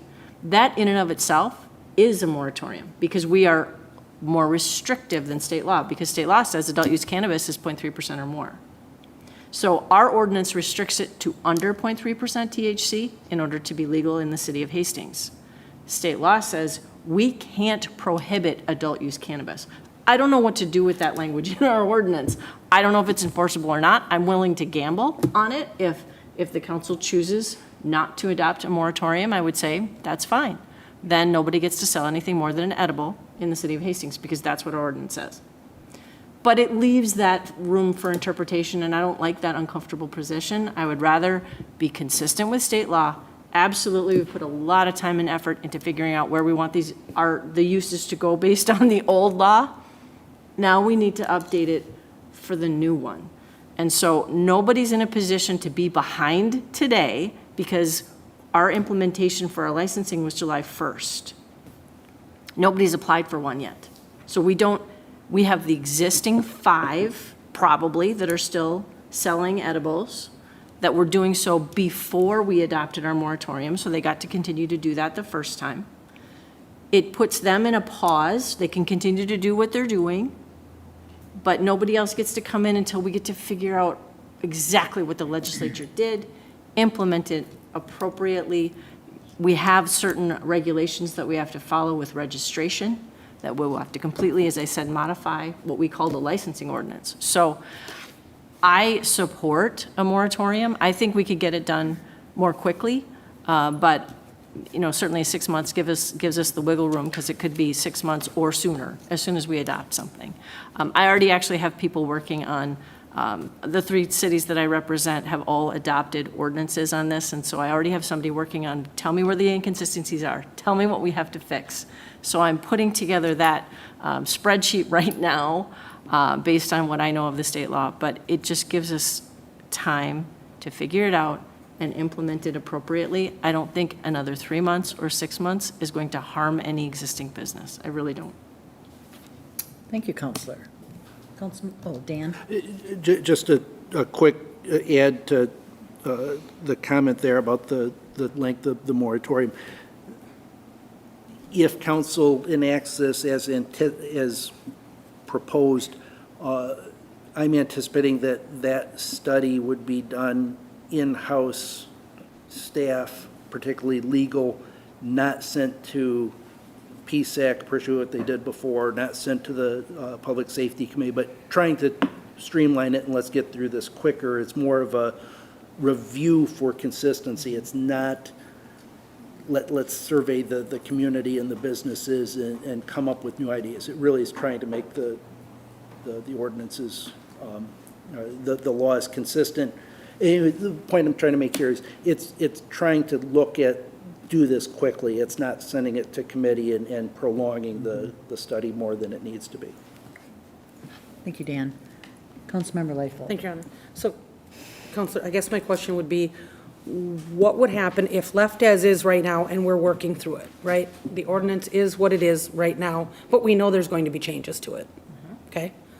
How would that affect the ability of a new business to come in right now, or the ability of an existing business to expand? What would be the effect right now, the way it's written? Because we do know there's changes coming. We have to do that. I'm just trying to decide why we're pausing everything while we fix it. We do need to fix it. Right. The biggest rationale that I have and reason for doing a moratorium is that, unlike licensing, zoning has a grandfathering provision automatically in state law. And so if we don't update our code to be consistent with the law, and somebody wants to come in and do something for a micro business or a mezzo business, again, which we did not anticipate being a word, in a zoning district that we can't anticipate because we don't have a use for it, they can do that. And then they get to continue to do that because we would be adopting our ordinances after they became an existing business, and so they're grandfathered in.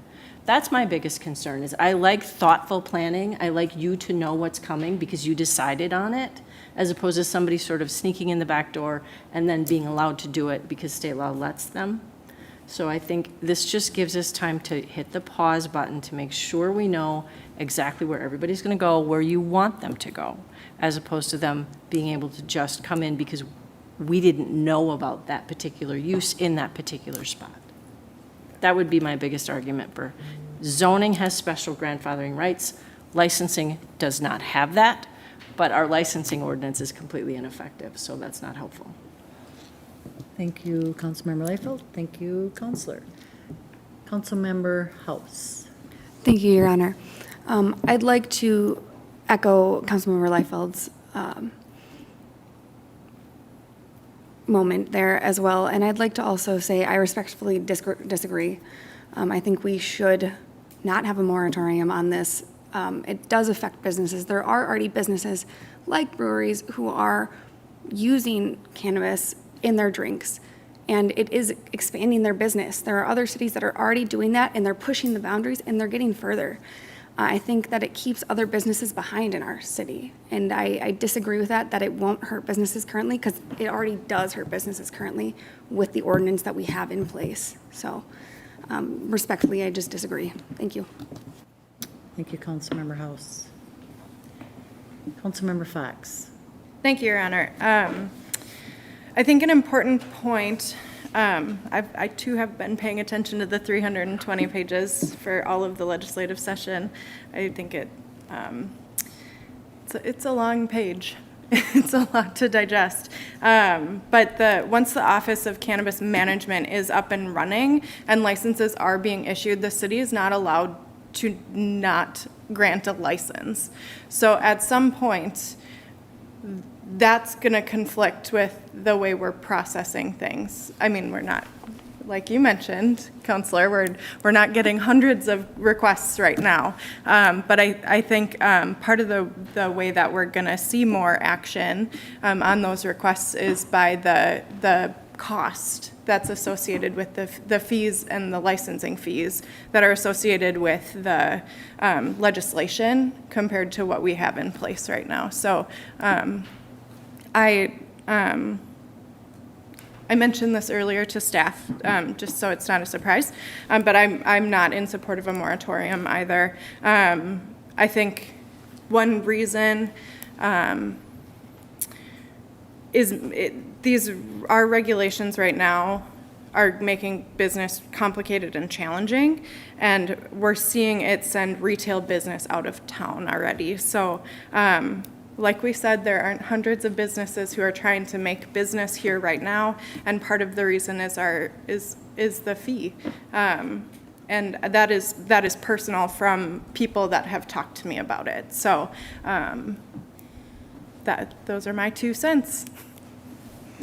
Thank you, Councilmember Fox. Councilmember Fulch. Thank you, Your Honor. I was going to add that thank you, Councilmember Fox, for bringing up that new office that's being put in place, and that there is a time period that's associated with as they figure out the fine details about how the regulations are going to move forward and such. And so I'm not sure what the timelines are for that, but it just from the interviews that I had heard through media, it sounded like that it was going to be months. It wasn't going to be like a couple of weeks. It was going to be months for them to get their ducks in a row as well. And so I think that there is time, and I know that the League of Minnesota Cities is working on this issue as well to provide advisement to cities.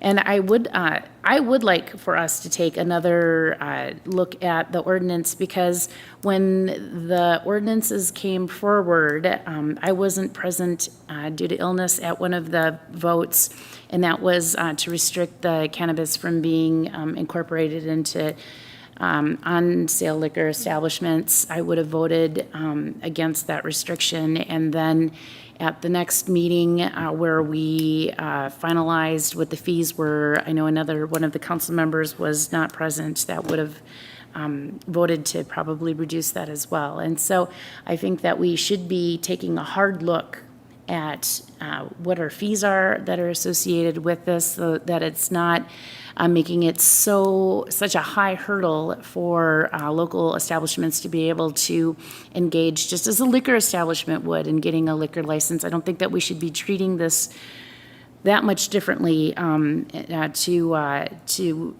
keep our businesses locally from being able to engage what is legally lawful now within the state of Minnesota. So I agree with the other council members that I'm not in favor of a moratorium at this point either. Thanks. Thank you, Councilmember Fulch. So, Councilor, say this goes through tonight with a moratorium. What will the work be from your end, from staff? I mean, is it creating a lot of more work once the laws are changed? Then do we have to go back and? Your Honor, that's a good point. We will do this work regardless, whether it happens with the moratorium or without, because our ordinances are inconsistent with the state law. And as far as fees, we have to cap our fees at $500 or half of whatever the state's charging. So we won't be able to charge not near what the current licensing fee is.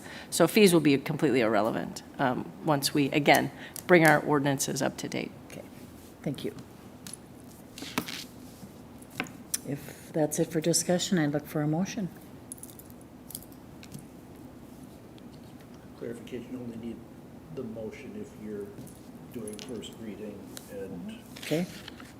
So if there's a desire not to, we could just fizzle without a motion. Okay. Looks like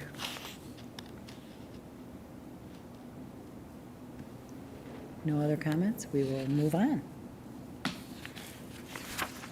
Thank you. Okay.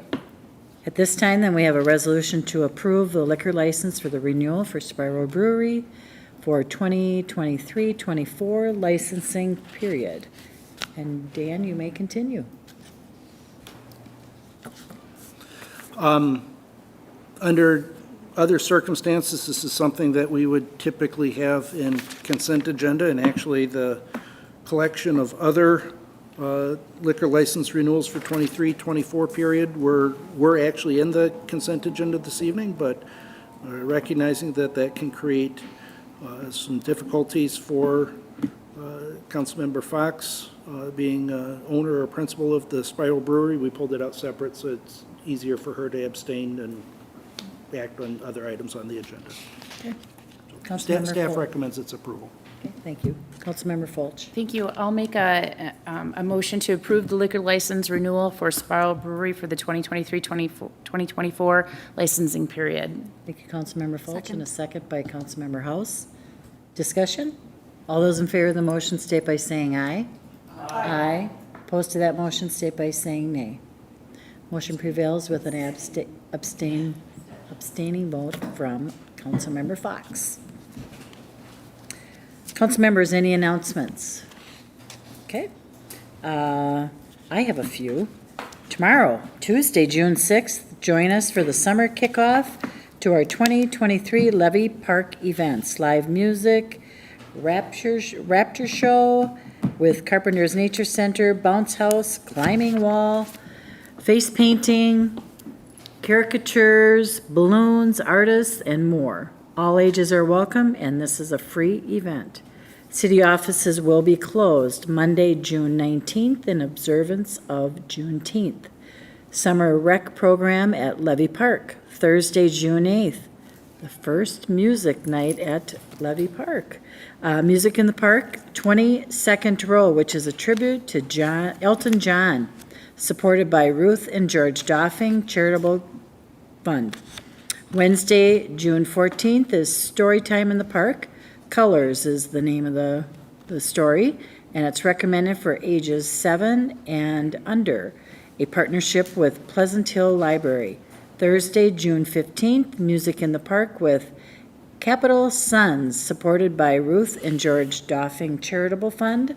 Friday, June 16th is Movies in the Park with Minions.